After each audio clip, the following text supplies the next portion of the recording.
Namaste, welcome to our Edful learning. ഇന്ന് നമ്മളിവിടെ discuss ചെയ്യാൻ പോകുന്നത് കേട്ടറ്റ് കാറ്റഗറി 3 ഹിന്ദിയുടെ പ്രീവിയസ് ക്വസ്റ്റ്യൻസ് ആണ്. അതായത് ഇപ്പോൾ ഈ ലാസ്റ്റ് കഴിഞ്ഞ മാർച്ചിലെ ക്വസ്റ്റ്യൻ പേപ്പറാണ്. നിങ്ങളെല്ലാവരും കണ്ടിട്ടുണ്ടാവല്ലോ. ഈ പ്രാവശ്യത്തെ ക്വസ്റ്റ്യൻ നമ്മൾ സിലബസ് നന്നായിട്ട് കവർ ചെയ്തിട്ടാണ് വന്നിട്ടുള്ളത്. ഓരോ ഭാഗത്തു നിന്നും ക്വസ്റ്റ്യൻസ് വന്നിട്ടുണ്ട്. ചില ഭാഗങ്ങളിൽ നിന്ന് 3-4 ക്വസ്റ്റ്യൻസ് വന്നിട്ടുണ്ട്. അപ്പം നമുക്ക് ക്വസ്റ്റ്യനിലോട്ട് കിടക്കാം. നമുക്ക് ഈ ക്വസ്റ്റ്യൻ ഡിസ്കസ് ചെയ്യുന്നതോടൊപ്പം തന്നെ ഇതിനു മുൻപ് വന്നിട്ടുള്ള ക്വസ്റ്റ്യൻസും അതേപോലെ ഇനി വരാനിരിക്കുന്ന കേട്ടറ്റിലേക്കുള്ള ക്വസ്റ്റ്യൻസിനെ കുറിച്ചും നമുക്ക് ഇതോടൊപ്പം ഡിസ്കസ് ചെയ്യാം. അപ്പം നമുക്ക് തുടങ്ങിയാലോ. तो देखिए हमारा पहला क्वेश्चन, आषाढ़ का एक दिन नाटक के पात्र कौन है? ऑप्शन से कुमारगुप्त और देवगी, चंद्रगुप्त और मालविका, चंद्रगुप्त और मंदाकिनी, कालिदास और मल्लिका. आषाढ़ का एक दिन हमारे മോഹൻ രാഗേഷിയുടെ ഒരു പ്രശസ്തമായ നാടകമാണ് ആഷാഢ് കാ ഏക് ദിൻ. അതിലെ പാത്ര കോൻ ഹെ, അതായത് കഥാപാത്രങ്ങൾ ആരൊക്കെയാണെന്നാണ് ചോദിക്കുന്നത്. ഇപ്പം ഈ 4 ഓപ്ഷൻസിൽ കുമാർഗുപ്ത് ഓർ ദേവകി ഫസ്റ്റ് ഓപ്ഷൻ വന്നിരിക്കുന്നത്. രണ്ടാമത്തെ ചന്ദ്രഗുപ്ത് ഓർ മാലവിക, ചന്ദ്രഗുപ്ത് ഓർ മന്ദാകിനി, കാളിദാസ് ഓർ മല്ലിക. ഇതിൽ ഏതാ കറക്റ്റ് ഓപ്ഷൻ വരുന്നത്? ചന്ദ്രഗുപ്ത് ഓർ മാലവിക. അദ്ദേഹത്തിൻ്റെ മറ്റു പ്രമുഖ നാടകങ്ങളാണ് ലഹരോं के राजहंस, आधे अधूरे, आधे अधूरे के मील का पत्थर कहा जाता है. അപ്പോൾ നമുക്കിതൊരു ക്വസ്റ്റ്യൻ കൂടെയാണ്. ഇതൊന്ന് നോട്ട് ചെയ്ത് വെക്കുക. കാരണം മീൽ കാ പത്തർ കിസെ കഹ്താ ഹെ എന്ന് ചോദിച്ചു കഴിഞ്ഞാൽ ആധേ അധൂരെ, അദ്ദേഹത്തിൻ്റെ ഒരു പ്രശസ്തമായ നാടകമാണ് ആധേ അധൂരെ. അപ്പോൾ ഇതൊന്ന് നോട്ട് ചെയ്ത് പഠിക്കാം കേട്ടോ. ഇതോടൊപ്പം തന്നെ ഇതും കൂടെ ഒന്ന് നോട്ട് ചെയ്ത് പഠിക്കാം. Okay, next question, Maithili Sharan Gupt के काव्य यशोधरा का प्रतिपाद्य क्या है? അതായത് മൈഥിലി ശരൺ ഗുപ്തജിയുടെ കവിതയായ യശോധരയുടെ എന്താണ് പ്രതിനിധാനം ചെയ്യുന്നത്? ആ കവിതയിൽ എന്താണ് ഉൾക്കൊണ്ടിരിക്കുന്നത്? ഏതാ चार ഓപ്ഷൻസ് ഏതൊക്കെയാണ്? फर्स्ट वन, राम की पत्नी का विरह वर्णन, गौतम बुद्ध की पत्नी का विरह वर्णन, लक्ष्मण की पत्नी का विरह वर्णन और द लास्ट वन, यक्ष की पत्नी का विरह वर्णन. ഏതാണ് ആൻസർ വരുന്നത്? गौतम बुद्ध की पत्नी का विरह वर्णन. നമ്മുടെ ഹിന്ദിക്ക് രാഷ്ട്ര കവി ഹേ മൈഥിലി ശരൺ ഗുപ്ത് അല്ലേ? അദ്ദേഹത്തിന് ആ രാഷ്ട്ര പദം അല്ലെ, രാഷ്ട്രകവി എന്നുള്ള ആ ഒരു ബഹുമതി ഏതിൽ നിന്നാണ് കിട്ടിയത്? അദ്ദേഹത്തിൻ്റെ കവിതയായ ഭാരത് ഭാരതി. അതാരാണ് നൽകിയിരിക്കുന്നത് ആ ബഹുമാനം അല്ലേ? ആ ഉപാധി ആരാണ് നൽകിയത്? മഹാത്മാഗാന്ധി സെ പ്രാപ്ത് ഹുവാ ഹെ. ഇതൊരു ക്വസ്റ്റ്യൻ ആണ്, ഇത് നോട്ട് ചെയ്ത് പഠിക്കാനുള്ളതാണ്. കാരണം അദ്ദേഹം രാഷ്ട്രകവിയാണ്. അദ്ദേഹത്തിന് ആ ഉപാധി ലഭിച്ചിരിക്കുന്നത് നമ്മുടെ മഹാത്മാഗാന്ധിയിൽ നിന്നാണ്. അത് ഏത് കവിതയ്ക്കാണ് ലഭിച്ചത്? ഭാരത് ഭാരതി. ഓക്കെ, അതേപോലെ അദ്ദേഹത്തിൻ്റെ ഒരു മഹാകാവ്യമുണ്ട്. അതേതാണ്? സാഖേത്. ഈ സാഖേതിൽ തന്നെ വേറെയും ക്വസ്റ്റ്യൻ വരുന്നുണ്ട്. ഏതാണ്? അത് എത്ര സർഗമുണ്ടെന്നുള്ളത്. 12 സർഗാണ് അല്ലേ? സാഖേത് എത്ര സർഗാണുള്ളതെന്ന് ക്വസ്റ്റ്യന് വന്നതാണ്. അതേപോലെ തന്നെ അതിൽ എന്ത് പ്രതിപാദിക്കണേ? യശോധരയിൽ എന്തിനെ കുറിച്ചാണോ പറഞ്ഞത് അതേപോലെ നമ്മൾ സാഖേതിൽ എന്തിനെ കുറിച്ചാണ് പറയുന്നത്? ലക്ഷ്മൺ കി പത്നി ഊർമിള കാ വിരഹ വർണ്ണൻ ആണ് ഏതിലുള്ളത്? സാഖേതിലുള്ളത്. അതേപോലെ അദ്ദേഹത്തിൻ്റെ അന്യ പ്രമുഖ രചന ഏതൊക്കെയാണ്? ഇതിലെല്ലാം കൊടുത്തിട്ടില്ല, ആകെ 4 കൊടുത്തിട്ടുള്ളൂ. ബാക്കി നമ്മുടെ ടെക്സ്റ്റിൽ ക്ലിയർ ആയിട്ട് കൊടുത്തിട്ടുണ്ട്. അപ്പോൾ ബാക്കി നിങ്ങൾ ടെക്സ്റ്റ് നോക്കി പഠിക്കണം. ജസ്റ്റ് ഒന്ന് നോട്ട് ചെയ്ത് വെക്കാം. കാരണം നമുക്ക് മൈഥിലി ശരൺ ഗുപ്തയുടെ കവിതകൾ ഏതൊക്കെയാണ്, അദ്ദേഹത്തിൻ്റെ രചനകൾ ഏതൊക്കെയാണ് ചോദിക്കാം. അല്ലെങ്കിലോ ഒരു 4-5 രചന തന്നിട്ട് അതിൽ നമ്മൾ പ്രസാദിൻ്റെ ഏതെങ്കിലും ഒരു രചന ഇൻക്ലൂഡ് ചെയ്തിട്ട് ഇതിലേതാണ് മൈഥിലി ശരൺ ഗുപ്തൻ്റെ രചന അല്ലാത്തത് എന്ന് ചോദിക്കാം.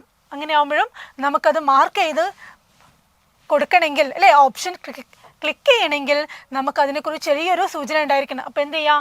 നമ്മുടെ ടെക്സ്റ്റിൽ ഈ മൈഥിലി ശരൺ ഗുപ്തയുടെ എല്ലാ രചനകളും ഇൻക്ലൂഡ് ചെയ്തിട്ടുണ്ട്. അപ്പോൾ അതൊന്നും നിങ്ങൾ 2-3 പ്രാവശ്യം ക്ലിയർ ആയിട്ട് മനസ്സിരുത്തി വായിക്കുക. അപ്പോൾ നമുക്കത് പെട്ടെന്ന് തന്നെ നോട്ട് ചെയ്യാൻ പറ്റും. അതിൽ 4 കൊടുത്തിരിക്കുന്നത് ഏതാണ്? ഹേമന്ത്, രംഗ് മേ ബംഗ്, പഞ്ചവടി, ദ്വാപർ, ജങ്കാർ, ജയന്ത്രവത്. ഓക്കെ, ബാക്കിയുള്ള നമ്മൾ ടെക്സ്റ്റ് നോക്കി നിങ്ങൾ കവർ ചെയ്യണം. ഓക്കെ, അടുത്ത ക്വസ്റ്റിലോട്ട് പോവാം. നമ്മുടെ 3ാമത്തെ ക്വസ്റ്റ്യൻ ആണ്, സുമൻ രാജെ കിസ് സപ്തകി കവിയത്രി ഹെ? तारा सप्तकी, दूसरी सप्तकी, तीसरी सप्तकी और चौथे सप्तकी. സുമൻ രാജെ, ഇത് നോട്ട് ചെയ്ത് തന്നെ പഠിക്കാം കേട്ടോ. സുമൻ രാജെ കിസ് സപ്തകി? താരസപ്തകിൽ വരുന്ന ഒരു കവയിത്രിയാണ് ആര്? സുമൻ രാജെ. പക്ഷെ ഏത് സപ്തകിൽ, ഏത് ഭാഗത്താണ് അദ്ദേഹം വരുന്നത് അല്ലെ? ഏത് കാലഘട്ടത്തിലാണ് വരുന്നത്? ഫസ്റ്റിലാണോ, സെക്കൻഡിലാണോ, തേർഡിലാണോ, അതോ ലാസ്റ്റിലാണോ എന്ന്? സോ ഏതാ ആൻസർ? ചൗഥേ സപ്തകി. ओके, सो चौथे सप्तकी एकमात्र कवियत्री है സുമൻ രാജെ. അതേപോലെ തന്നെ തീസ്രയിലും ദൂസരയിലും ഒക്കെ ഓരോ കവിയത്രിമാര് വരുന്നുണ്ട്. അതാരൊക്കെയാണെന്ന് നോട്ട് ചെയ്യാം.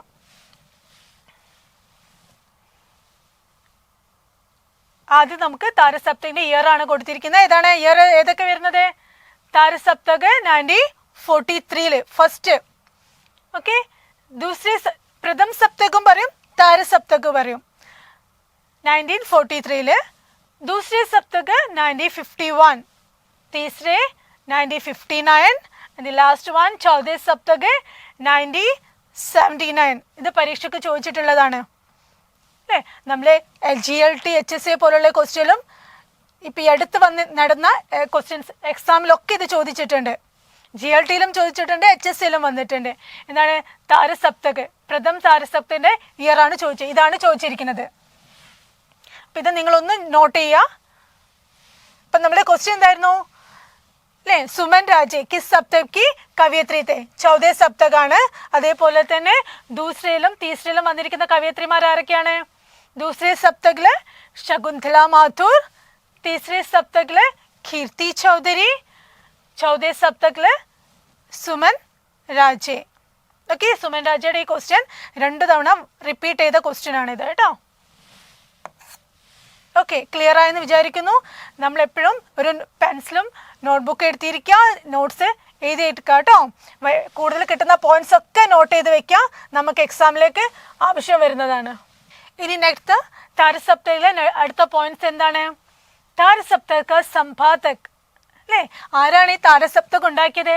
സച്ചിദാനന്ദ് ഹീരാനന്ദ് വാസ്യ, അതായത് അഖേജി.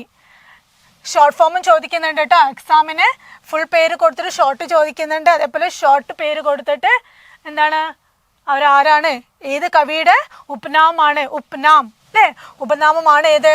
ആ ഷോർട്ടായി കൊടുത്തിരിക്കുന്ന പേര് ചോദിച്ചാൽ അഖേ എന്നുള്ള പേര് കൊടുത്തിട്ട് അത് ആരുടെ ഉപനാമെന്ന് ചോദിച്ചിട്ടുണ്ട്. അപ്പം സച്ചിദാനന്ദ് ഹീരാനന്ദ് വാസ്യ, അതായത് അഖേജിയാണ് എന്ത് താരസപ്തക് ഉണ്ടാക്കിയത്.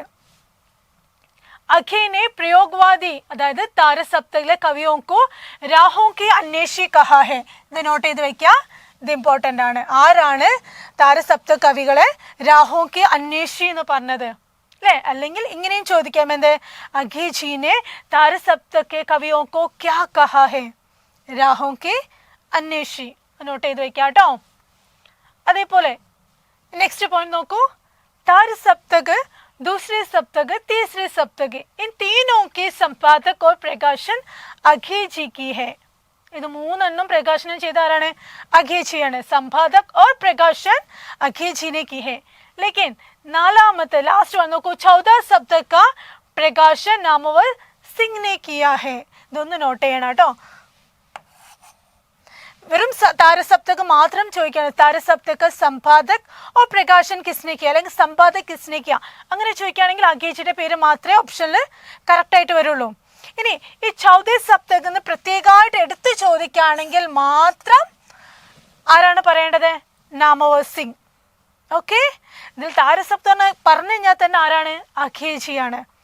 നമ്മളിപ്പം ഇത് നോക്കുകയാണെങ്കിൽ താരസപ്തക് ആരാ ചെയ്തത് ചോദിച്ചാൽ അഖേജി മാത്രമാണ് അതിൽ മെയിനായിട്ട് വരുന്നത്.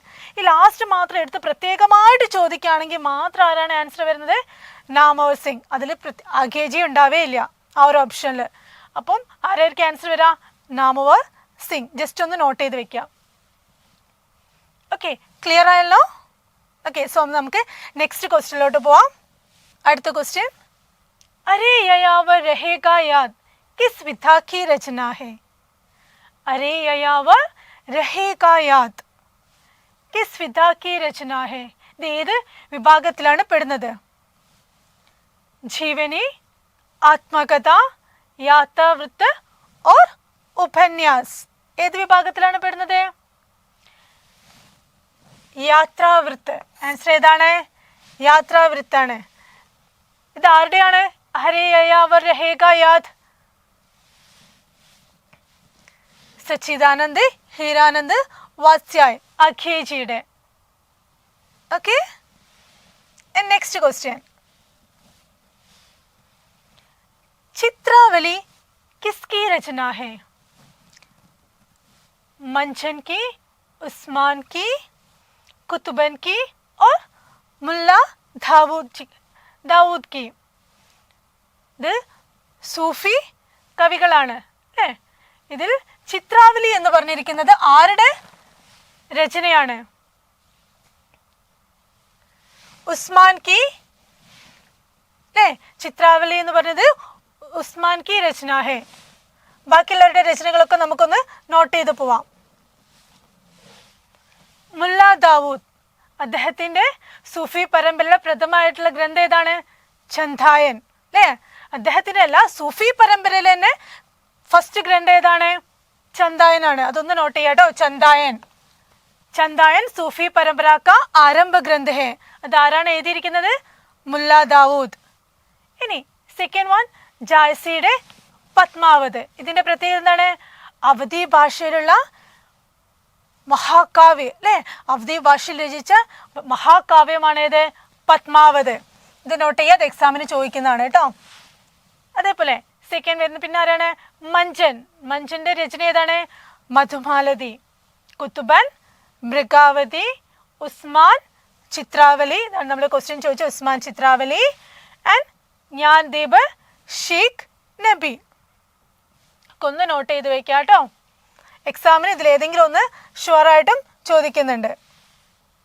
അടുത്ത ക്വസ്റ്റ്യൻ, इनमें 80 हिंदी कथाकार कौन है? 80 हिंदी कथाकार. ऑप्शंस, जयशंकर प्रसाद, देवगी नंदन गत्री, मनीषा कुलश्रेष्ठ और मक्खनलाल चतुर्वेदी. 80 സമയം എന്ന് പറയുന്നത് ഏത് സമയമാണ്? 1880 മുതൽ ഇപ്പോൾ വരെ. 1880 ശേഷം വരുന്ന കവികളാണ് അല്ലേ? കഥാകാരന്മാരാണ് ആര് വരുന്നത്? 80 ഹിന്ദി കഥാകാർ. കഥാകാർ പറയുമ്പോൾ കഥകൾ അല്ലേ? കഥ എഴുതുന്നവര്, കഥാകാർ. ആരെയാ വരുന്നത്? ജയശങ്കർ പ്രസാദ്, ദേവകി നന്ദൻ ഖത്രി, മനീഷ കുലശ്രേഷ്ഠ, മക്കൻലാൽ ചതുർവേദി. ആരായിരിക്കും? മനീഷ കുലശ്രേഷ്ഠ. നോക്കാം നമുക്ക് 80 ഹിന്ദി കഥാകാരിൽ വരുന്ന മറ്റ് ആളുകളെ നോക്കൂ. മറ്റു കഥാകാർ ആരൊക്കെയാണ്? ഫസ്റ്റ് സമയം കൊടുത്തിരിക്കുന്നു. നോക്കൂ, 80 ഹിന്ദി സമയ 1980 से अब तक എന്ന് പറഞ്ഞാൽ ഇപ്പൊ വരെ. ആരൊക്കെയാ വരുന്നത്? Manisha Kulshreshtha, Uday Prakash, Akhilesh, Premvada, S R Harnot, Nasira Sharma. നമുക്ക് അടുത്ത ക്വസ്റ്റ്യനിലോട്ട് പോകാം. पश्चिमी हिंदी का विकास किस अपभ्रंश से हुआ है? शौरसेनी, मागधी, पैशाची, अर्धमागधी. പശ്ചിമി ഹിന്ദി കാ വികാസ് ഏത് അപഭ്രംശത്തിൽ നിന്നാണ് വന്നിരിക്കുന്നത്? ശൗരസേനി, മാഗധി, പൈശാചി, അർദ്ധമാഗധി. ഏതിൽ നിന്നായിരിക്കും? ശൗരസേനി. പശ്ചിമി ഹിന്ദി വന്നിരിക്കുന്നത് ശൗരസേനി അപഭ്രംശത്തിൽ നിന്നാണ്. ബാക്കിയുള്ള ഏതൊക്കെയാ വരുന്നത്? മാഗധി, പൈശാചി, അർദ്ധമാഗധി. ഇതിൽ നിന്നൊക്കെ ഏതൊക്കെയാ വരുന്നത് നോക്കാം നമുക്ക്. ശൗരസേനി അപഭ്രംശത്തിൽ ഏതൊക്കെയാ വരുന്നത്? പശ്ചിമി ഹിന്ദി, രാജസ്ഥാനി, ഗുജറാത്തി ഹിന്ദി അല്ലേ? ഇതൊക്കെയാണ് ശൗരസേനി അപഭ്രംശത്തിൽ വരുന്നത്. പിന്നെ മാഗധി അപഭ്രംശ് ഏതൊക്കെയാ? ബിഹാരി ഭാഷായം. അർദ്ധമാഗധി അപഭ്രംശില് പൂർവ്വ ഹിന്ദി, പൂർവ്വ ഹിന്ദിയിൽ തന്നെ ഒരുപാട് ഭാഷകൾ വരുന്നുണ്ട്, നോക്കാം നമുക്കത്. പൈശാചി അപഭ്രംശ് ലഹന്ത പഞ്ചാബി ഭാഷായ്. Last one guess Apabhramsh, guess അപഭ്രംശില് പഹാഡി ഭാഷായ്. നമുക്കിനി അടുത്ത ക്വസ്റ്റിലോട്ട് കിടക്കാം.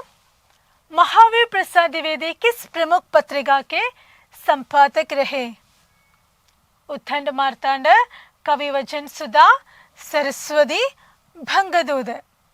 ഇതിൽ മഹാവീർ പ്രസാദ് ദ്വിവേദിജിയുടെ സമ്പാദകത്തിലെ ഇറങ്ങിയ പത്രം ഏതാണെന്നാണ് ചോദിക്കുന്നത്. ഇത് ഇമ്പോർട്ടൻ്റ് ആയിട്ടുള്ള ഒരു ക്വസ്റ്റ്യൻ ആണ്. ഇത് ശരിക്കും നിങ്ങൾ നോട്ട് ചെയ്ത് തന്നെ പഠിക്കണം. ഏതാണ് ആൻസർ വരുന്നത്?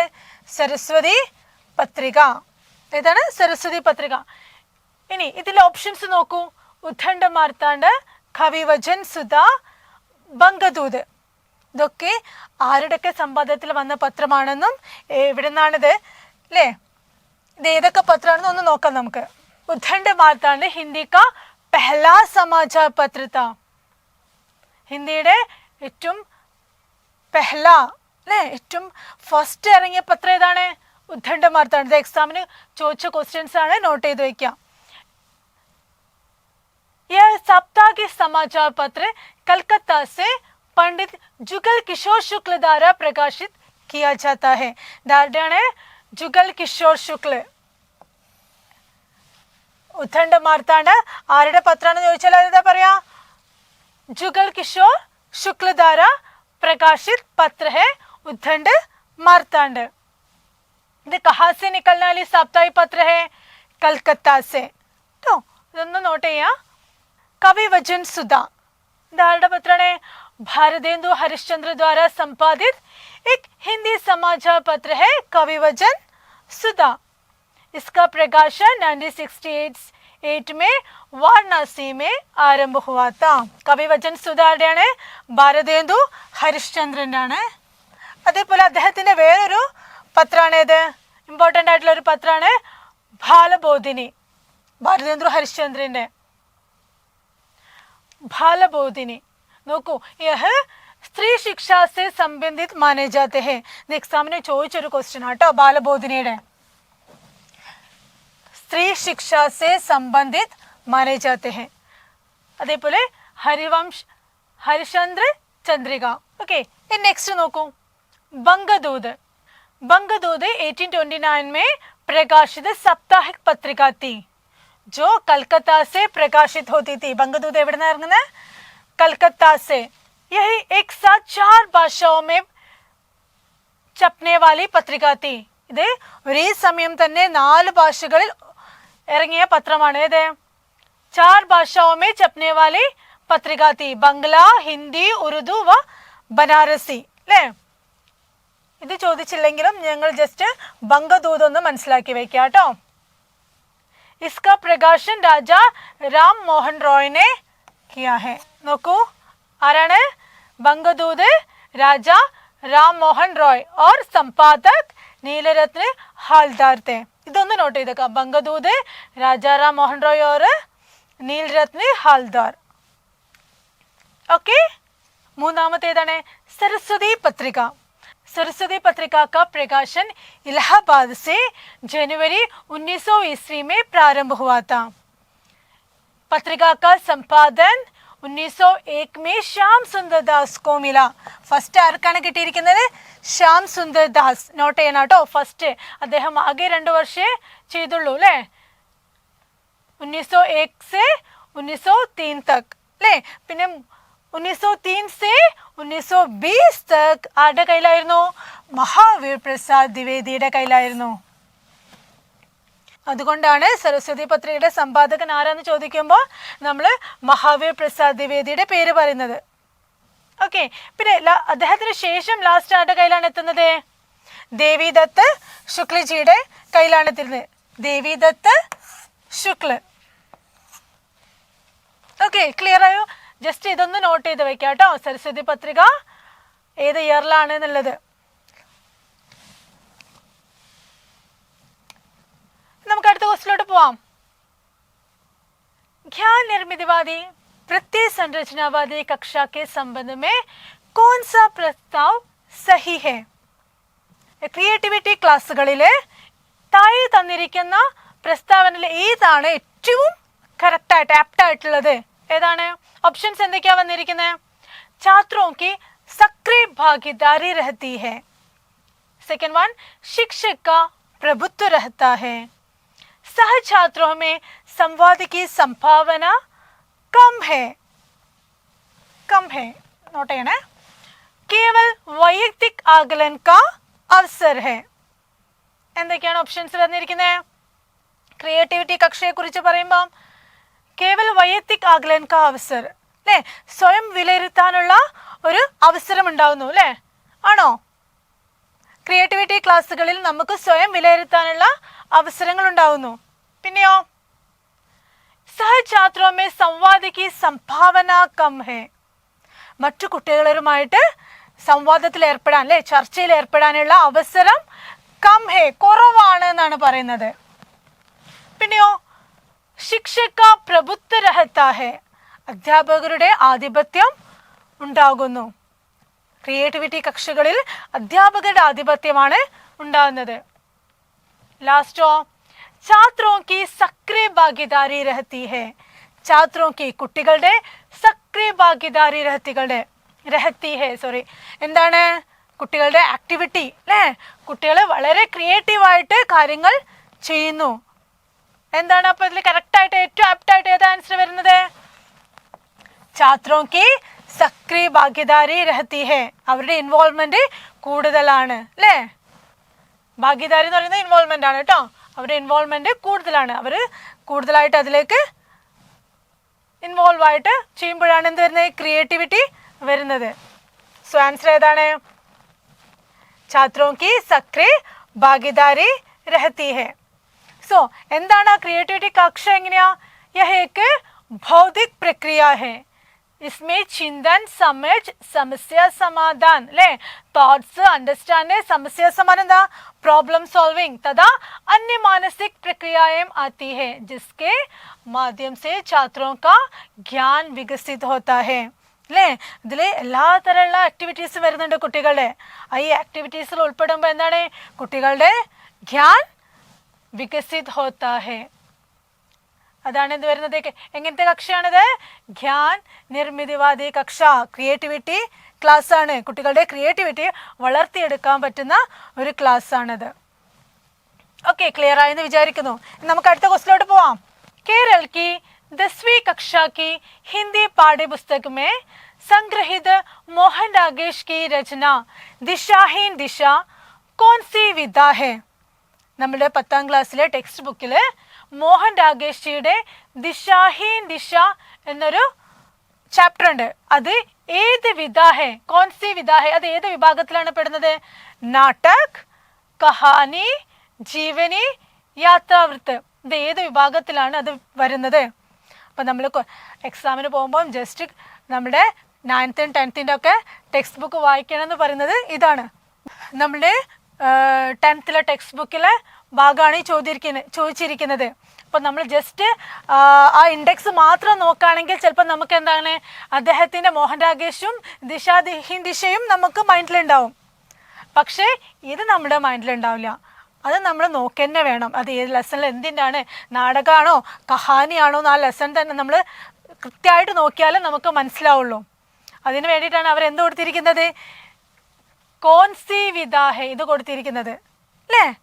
അപ്പോൾ ഏതാണ് ആൻസർ? ഏതാ വരുന്നത്? നാടക്, കഹാനി, ജീവനി, യാത്രാവൃത്ത്. ഏതാ ആൻസർ വരുന്നത്? യാത്രാവൃത്താണ് കേട്ടോ. മോഹൻ രാഗേഷ് ജിയുടെ ദിശാഹീൻ ദിശ വരുന്നത് ഏതാണ്? യാത്രാവൃത്താണ്. ഓക്കെ, നെക്സ്റ്റ് स्त्रीलिंग शब्द कौन सा है? पानी, दही, പക്ഷി, കളി. ഈ 4 ഓപ്ഷൻസ് ആണ്. 4ഉം ഈക്കി മാത്രമാണ്, അല്ലേ? ലാസ്റ്റ് വരുന്നത് നമ്മൾ എന്താണ് സ്ത്രീലിംഗം പഠിച്ചിരിക്കുന്നത്? പുല്ലിംഗം എന്ന് പറഞ്ഞാൽ ആ മാത്രയും ലാസ്റ്റ് ഈ മാത്രയും. ആ മാത്രം വരുന്നത് പുല്ലിംഗവും ഈ മാത്ര, അല്ലേ? പാനി ഇങ്ങനെ ഈ മാത്രകൾ വരുന്നത് സ്ത്രീലിംഗത്തിലാണ് വരുന്നത്. ആ, അല്ലേ? ലാസ്റ്റ് ആ വരുന്നത് എന്താണ്? പിത്ത അല്ലേ? പിത്ത. ആ വരുന്നത് പുല്ലിംഗത്തിലാണ് നമ്മൾ പഠിച്ചു വെച്ചിരിക്കുന്നത്. അതേപോലെ ഈ വരുന്നത് നമ്മൾ എന്തിലാണ് പഠിച്ചു വെച്ചിരിക്കുന്നത്? സ്ത്രീലിംഗത്തിലാണ് പഠിച്ചിരിക്കുന്നത്. തിത്തലി അല്ലേ? തിത്തലി, ചിടിയ അല്ലേ? പക്ഷെ ഇവിടെ കൊടുത്തിരിക്കുന്ന നോക്കൂ, എല്ലാം ഈ മാത്രമാണ്. അപ്പൊ നമ്മൾ എങ്ങനെ കണ്ടുപിടിക്കും അല്ലേ? കൺഫ്യൂഷൻ വരും. അപ്പൊ ഇതിൽ ഏതാണ് കറക്റ്റ് ആൻസർ വരുന്നത്? കളി. കളിയാണ് കറക്റ്റ് ആൻസർ വരുന്നത്. ഇനി നമ്മൾ എന്ത് ചെയ്യണം? ഈ മാത്രയിൽ വരുന്ന കുറച്ച് പുല്ലിംഗങ്ങൾ നോട്ട് ചെയ്ത് വെച്ച് പഠിക്കണം. നോക്കൂ, ആൻസർ വരുന്നത് കളിയാണ്. ബാക്കിയുള്ള പാനി, ദഹി, പക്ഷി ഇതെല്ലാം പുല്ലിംഗത്തിൽ വരുന്ന ഈ മാത്രയിൽ വരുന്ന പുല്ലിംഗങ്ങളാണ് അല്ലേ? ഈ മാത്രയിൽ വരുന്ന പുല്ലിംഗങ്ങളാണിത്. ഇത് പ്രത്യേകം നോട്ട് ചെയ്ത് വെക്കുക. ഇതോടൊപ്പം തന്നെ 1-2 കൂടെ ഞാൻ ആഡ് ചെയ്തിട്ടുണ്ട്. നോക്കൂ, പുല്ലിംഗ ശബ്ദം ഈ മാത്രയിൽ വരുന്ന പുല്ലിംഗ ശബ്ദങ്ങളാണ് ഇവയെല്ലാം. ഇതിൽ പക്ഷി, മോത്തി ഒന്ന് റിപ്പീറ്റ് ചെയ്തിട്ടുണ്ട്, അതുകൊണ്ടാണ് ഇങ്ങനെ മാർക്ക് ചെയ്തിരിക്കുന്നത്. പാനി, മോത്തി, പക്ഷി, ഘീ, ദഹി, ദീപ്, ധോബി ഇതൊക്കെ ഒന്ന് നോട്ട് ചെയ്ത് വെക്കുക. ഇതെല്ലാം പുല്ലിംഗ ശബ്ദമാണ്. ഓക്കെ, ക്ലിയർ ആയെന്ന് കരുതുന്നു. അടുത്തതിലേക്ക് പോവാട്ടോ. शिक्षण की किस विधि में सामान्य से विशिष्ट की ओर बढ़ जाता है? आगमन विधि में, निगमन विधि में, भाषा संसर्ग विधि में, इनमें से कोई नहीं. ഇതൊന്നും അല്ല, ഈ മൂന്നെണ്ണം അല്ല ആൻസർ. എന്താണ് ക്വസ്റ്റ്യൻ? ഒന്നുകൂടെ എന്താ? सामान्य से विशिष्ट की ओर बढ़ जाता है. शिक्षण की किस विधि में അല്ലേ? ശിക്ഷാ സൂത്രത്തിലെ ഏതിലാണ് സാമാന്യ സേ വിശിഷ്ടിക്ക് ഓർ വരുന്നത്? ആഗമൻ വിധിയാണോ, നിഗമൻ വിധിയാണോ, അതോ ഭാഷാ സംസർഗ വിധിയാണോ?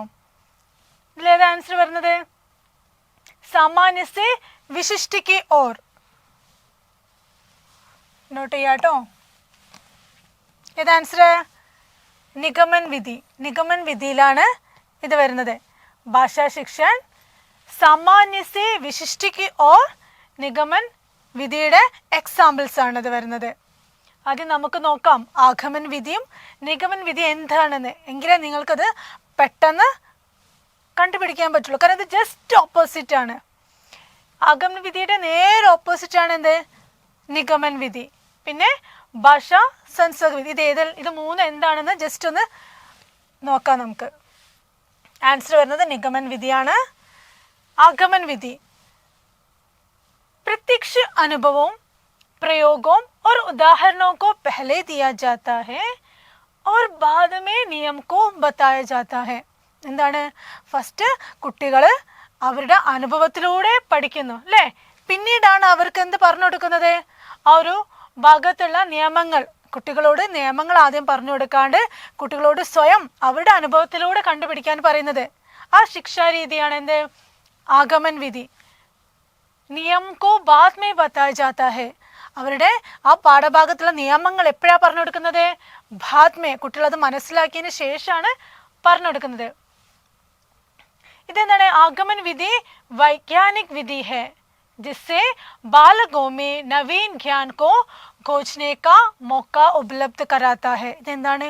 കുട്ടികൾക്ക് പുതിയതായിട്ടുള്ള അറിവുകൾ കണ്ടുപിടിക്കാൻ, അവർ സ്വയം കണ്ടുപിടിക്കാനുള്ള ഒരു അവസരം അവർക്ക് ഇതിൽ നിന്ന് കിട്ടുന്നു. അതാണ് ആഗമൻ വിധി അല്ലേ?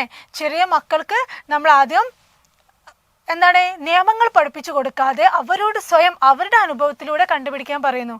പിന്നീടാണ് നമുക്ക് അങ്ങനെ ചെയ്താൽ ഇങ്ങനെയാണ്, അപ്പം ഇങ്ങനെ തന്നെ നമ്മൾ ചെയ്യണം കേട്ടോ എന്നുള്ള നിയമങ്ങൾ പിന്നീടാണ് നമ്മൾ പറഞ്ഞു കൊടുക്കുന്നത്. ഈ ഒരു ശിക്ഷാരീതിയാണ് എൻ്റെ ആഗമൻ വിധി. അതിൽ എക്സാമ്പിൾസ് ഏതൊക്കെയാണ് വരുന്നത്? ഖ്യാത് സെ അഖ്യാത് की ओर, विशिष्ट से सामान्य की ओर, स्थूल से सूक्ष्म की ओर. ഞാൻ പറഞ്ഞു ജസ്റ്റ് ഓപ്പോസിറ്റ് ആണ്. എന്താണ്? നമുക്ക് ക്വസ്റ്റ്യനിൽ എന്താ ചോദിച്ചിരിക്കുന്നത്? സാമാന്യ സെ വിശിഷ്ട की ओर ആണ് ചോദിച്ചിരിക്കുന്നത് അല്ലേ? സാമാന്യ സെ വിശിഷ്ട की ओर ആണ്. പക്ഷേ ആഗമൻ വിധിയുടെ എക്സാമ്പിൾ എന്താ വരുന്നത്? വിശിഷ്ട സെ സാമാന്യ की ओर. ഓക്കെ, നോക്കൂ നെക്സ്റ്റ് നിഗമൻ വിധി.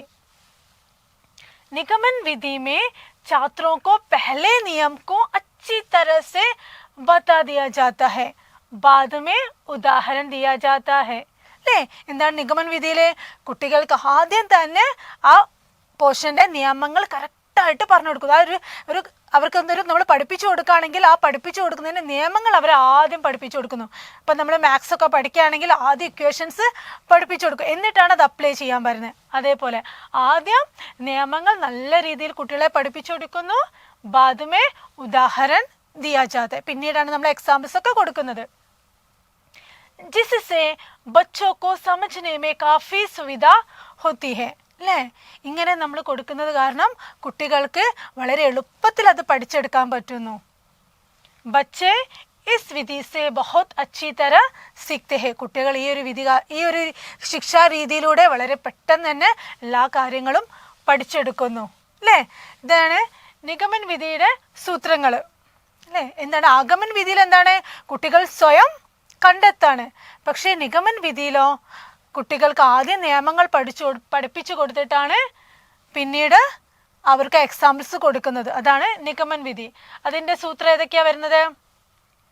അമൂർത്ത് സെ മൂർത്തിക്ക് ഓർ, അഖ്യാത് സെ ഖ്യാതിക്ക് ഓർ, സാമാന്യ സെ വിശിഷ്ടിക്ക് ഓർ. ഇതാണ് നമ്മുടെ ക്വസ്റ്റ്യനിൽ വന്നിരിക്കുന്നത്. സാമാന്യ സെ വിശിഷ്ടിക്ക് ഓർ, സൂക്ഷ്മ സെ സ്ഥൂൽ കി ഓർ. ആഗമൻ വിധിയും നിഗമൻ വിധിയും ജസ്റ്റ് ഓപ്പോസിറ്റ് ആയിട്ടാണ്.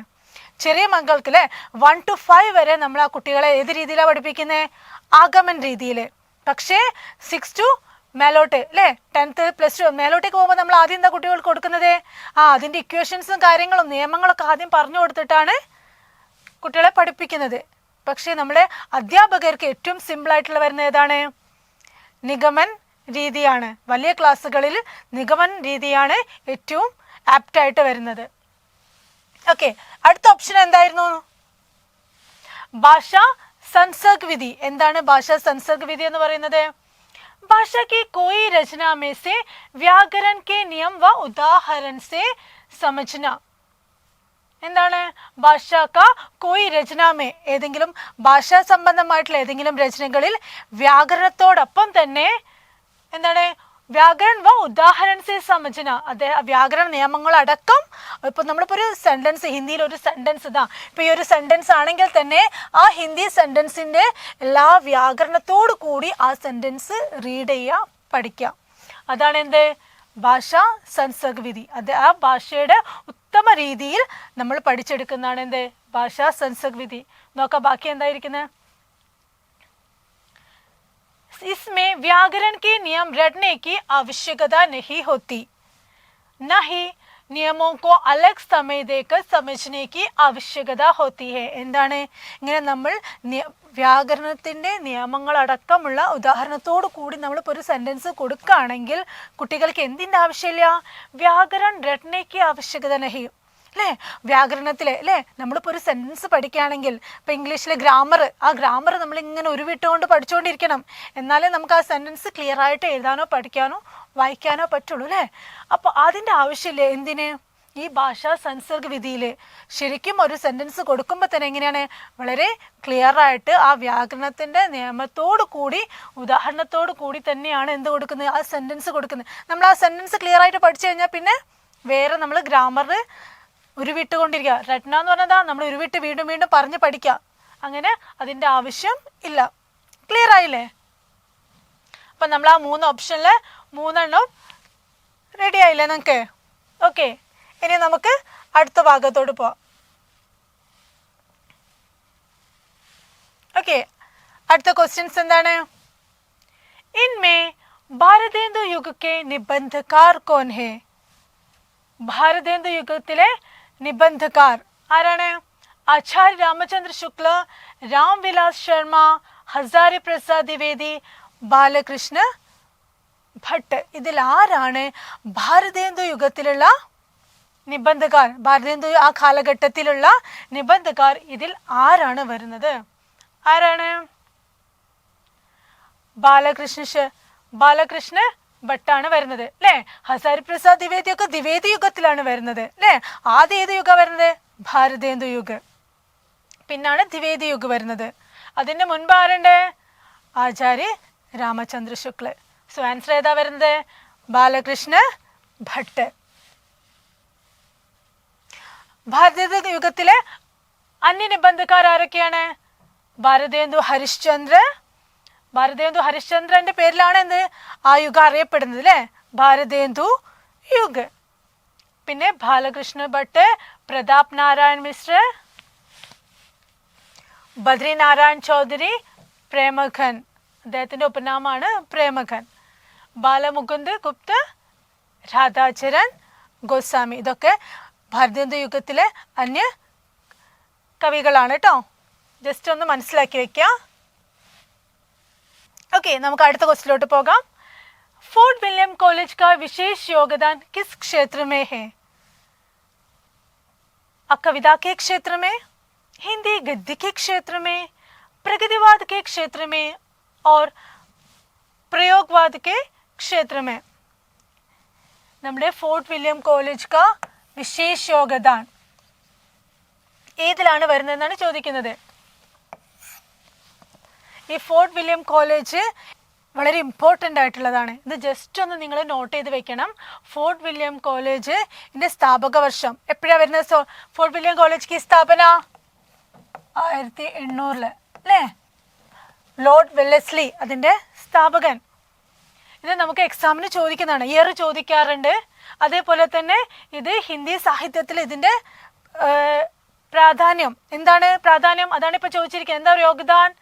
हिंदी के गद्य के क्षेत्र में ആൻസർ വരിക. ഹിന്ദി के गद्य के क्षेत्र में ഫോർട്ട് വില്യം കോളേജിന്റെ ശേഷം ഹിന്ദിയിലെ നമ്മുടെ ഗഡിബോലിയുടെ പുരോഗതി വന്നിരിക്കുന്നത്, ഏറ്റവും കൂടുതൽ കഥാസാഹിത്യങ്ങൾ അല്ലേ, കഥാരചനകളൊക്കെ വന്നിരിക്കുന്നത് ഇവരുടെ യോഗ്ദാനത്തിലൂടെ കൂടെയാണ്.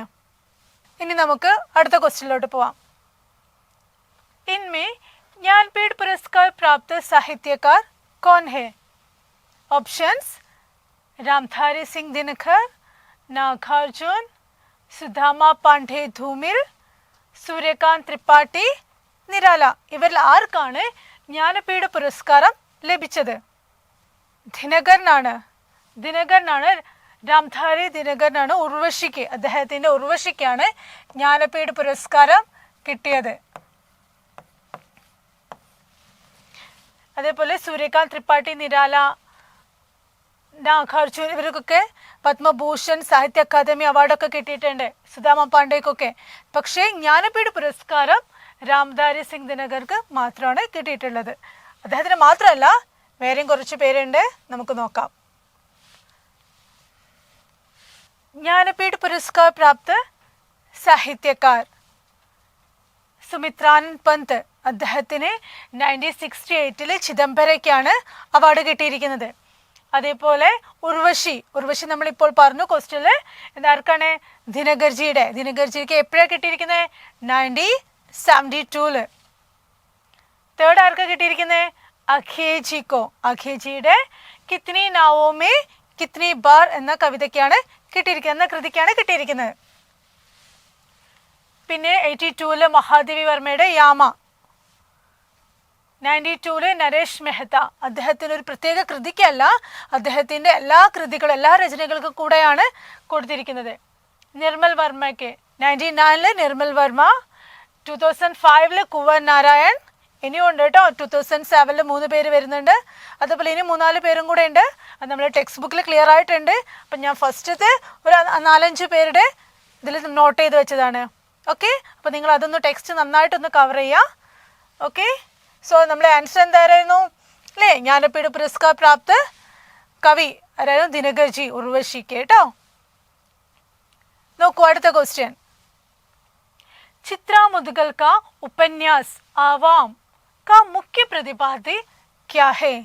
चित्रा मुदगल आवाम എന്ന കൃതിയുടെ മുഖ്യ പ്രതിപാദ്യ क्या है? किसान विमर्श, बाल विमर्श, नारी विमर्श, കിന്നർ വിമർശ്. അദ്ദേഹത്തിന്റെ ആവാം എന്നുള്ള കൃതിയിലെ ഉപന്യാസത്തിലെ മുഖ്യ പ്രതിപാദ്യ क्या है? എന്താ ആൻസർ വരുന്നത്? നമ്മൾ ചിത്ര മുതുകളുടെ എടുക്കുമ്പോൾ തന്നെ നമുക്ക് അതിൽ എന്താ വരിക? ഫസ്റ്റ് തന്നെ അദ്ദേഹത്തിന്റെ നാരി വിമർശാണ്. ഏതാ ആൻസർ വരുന്നത്? നാരി വിമർശ്. Next question. गतिविधियों के दौरान खुले अंत वाले ओपन एंडेड प्रश्न पूछे जाने से क्या फायदा है? क्वेश्चन ഒന്നുകൂടെ റീഡ് ചെയ്യാം. गतिविधियों के दौरान खुले अंत वाले ओपन एंडेड प्रश्न पूछे जाने से क्या फायदा है? ആദ്യം നമ്മൾ എന്ത് മനസ്സിലാക്കണം? കുലേ അന്തുവാല ഇത് എന്താന്ന് ആദ്യം നമുക്ക് അറിയണം, എന്നാലേ നമുക്ക് ഓപ്ഷൻസ് നോക്കിയാൽ മനസ്സിലാവുള്ളൂ അല്ലേ. കുലേ അന്തുവാല ക്വസ്റ്റ്യൻസ് എങ്ങനെയാ? നമ്മൾ എക്സ്പ്ലെയിൻ ചെയ്യുന്ന ക്വസ്റ്റ്യൻസ് അല്ലേ. ഓപ്പൺ എൻഡഡ് എന്ന് പറഞ്ഞാൽ നമ്മൾ എക്സ്പ്ലെയിൻ ചെയ്യണേ, വളരെ വിശദീകരിച്ചിട്ട് ആൻസർ പറയുന്ന ഇതാണ് ഖുലെ അന്തുവാലെ പ്രശ്ന. ഓക്കെ, സോ ഓപ്ഷൻസ് നോക്കാം. ഛാത്ര അപ്നെ വിചാർ വ്യക്ത കർ സക്തേ ഹെ. ഇങ്ങനെ ഒരു ക്വസ്റ്റ്യൻ ചോദിച്ചു കഴിഞ്ഞാൽ കുട്ടികൾ ഏത് രീതിയിൽ ആൻസർ പറയുന്നതാണ് ചോദിക്കുന്നത്. ഛാത്ര അപ്നെ വിചാർ വ്യക്ത കർ സക്തേ ഹെ.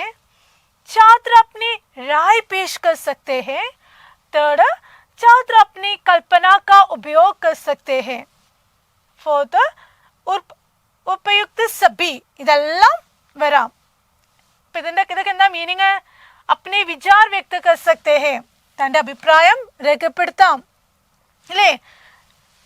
അപ്നെ രായ് പേഷ് കർ സക്തേ ഹെ, അതും എന്താ? രായ് എന്ന് പറഞ്ഞാൽ എന്താണ്? അഭിപ്രായമാണ്. വിചാർ വ്യക്ത കർണ എന്ന് പറഞ്ഞാൽ എന്താണ്? തൻ്റെ അഭിപ്രായം, തൻ്റെ സജഷൻസ് അല്ലേ, തൻ്റെ ഐഡിയാസ് ഒക്കെ അവരുടെ ക്വസ്റ്റ്യൻ, ഈ ഒരു ക്വസ്റ്റ്യൻ ചോദിച്ചു കഴിഞ്ഞാൽ തൻ്റെ ഐഡിയാസ് ഒക്കെ എനിക്ക് വളരെ നല്ല രീതിയിൽ എക്സ്പ്ലെയിൻ ചെയ്ത് പറയാൻ പറ്റും. ദെൻ അപ്നെ കൽപ്പന കാ ഉപയോഗ കർ സക്തേ ഹെ.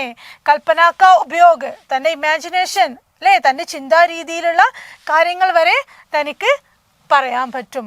അപ്പം ഏതാ ആൻസർ വരാ? ഇത് മൂന്നും ഒന്ന് തന്നെയാണ് അല്ലേ, മൂന്നും ഒന്ന് തന്നെയാണ്.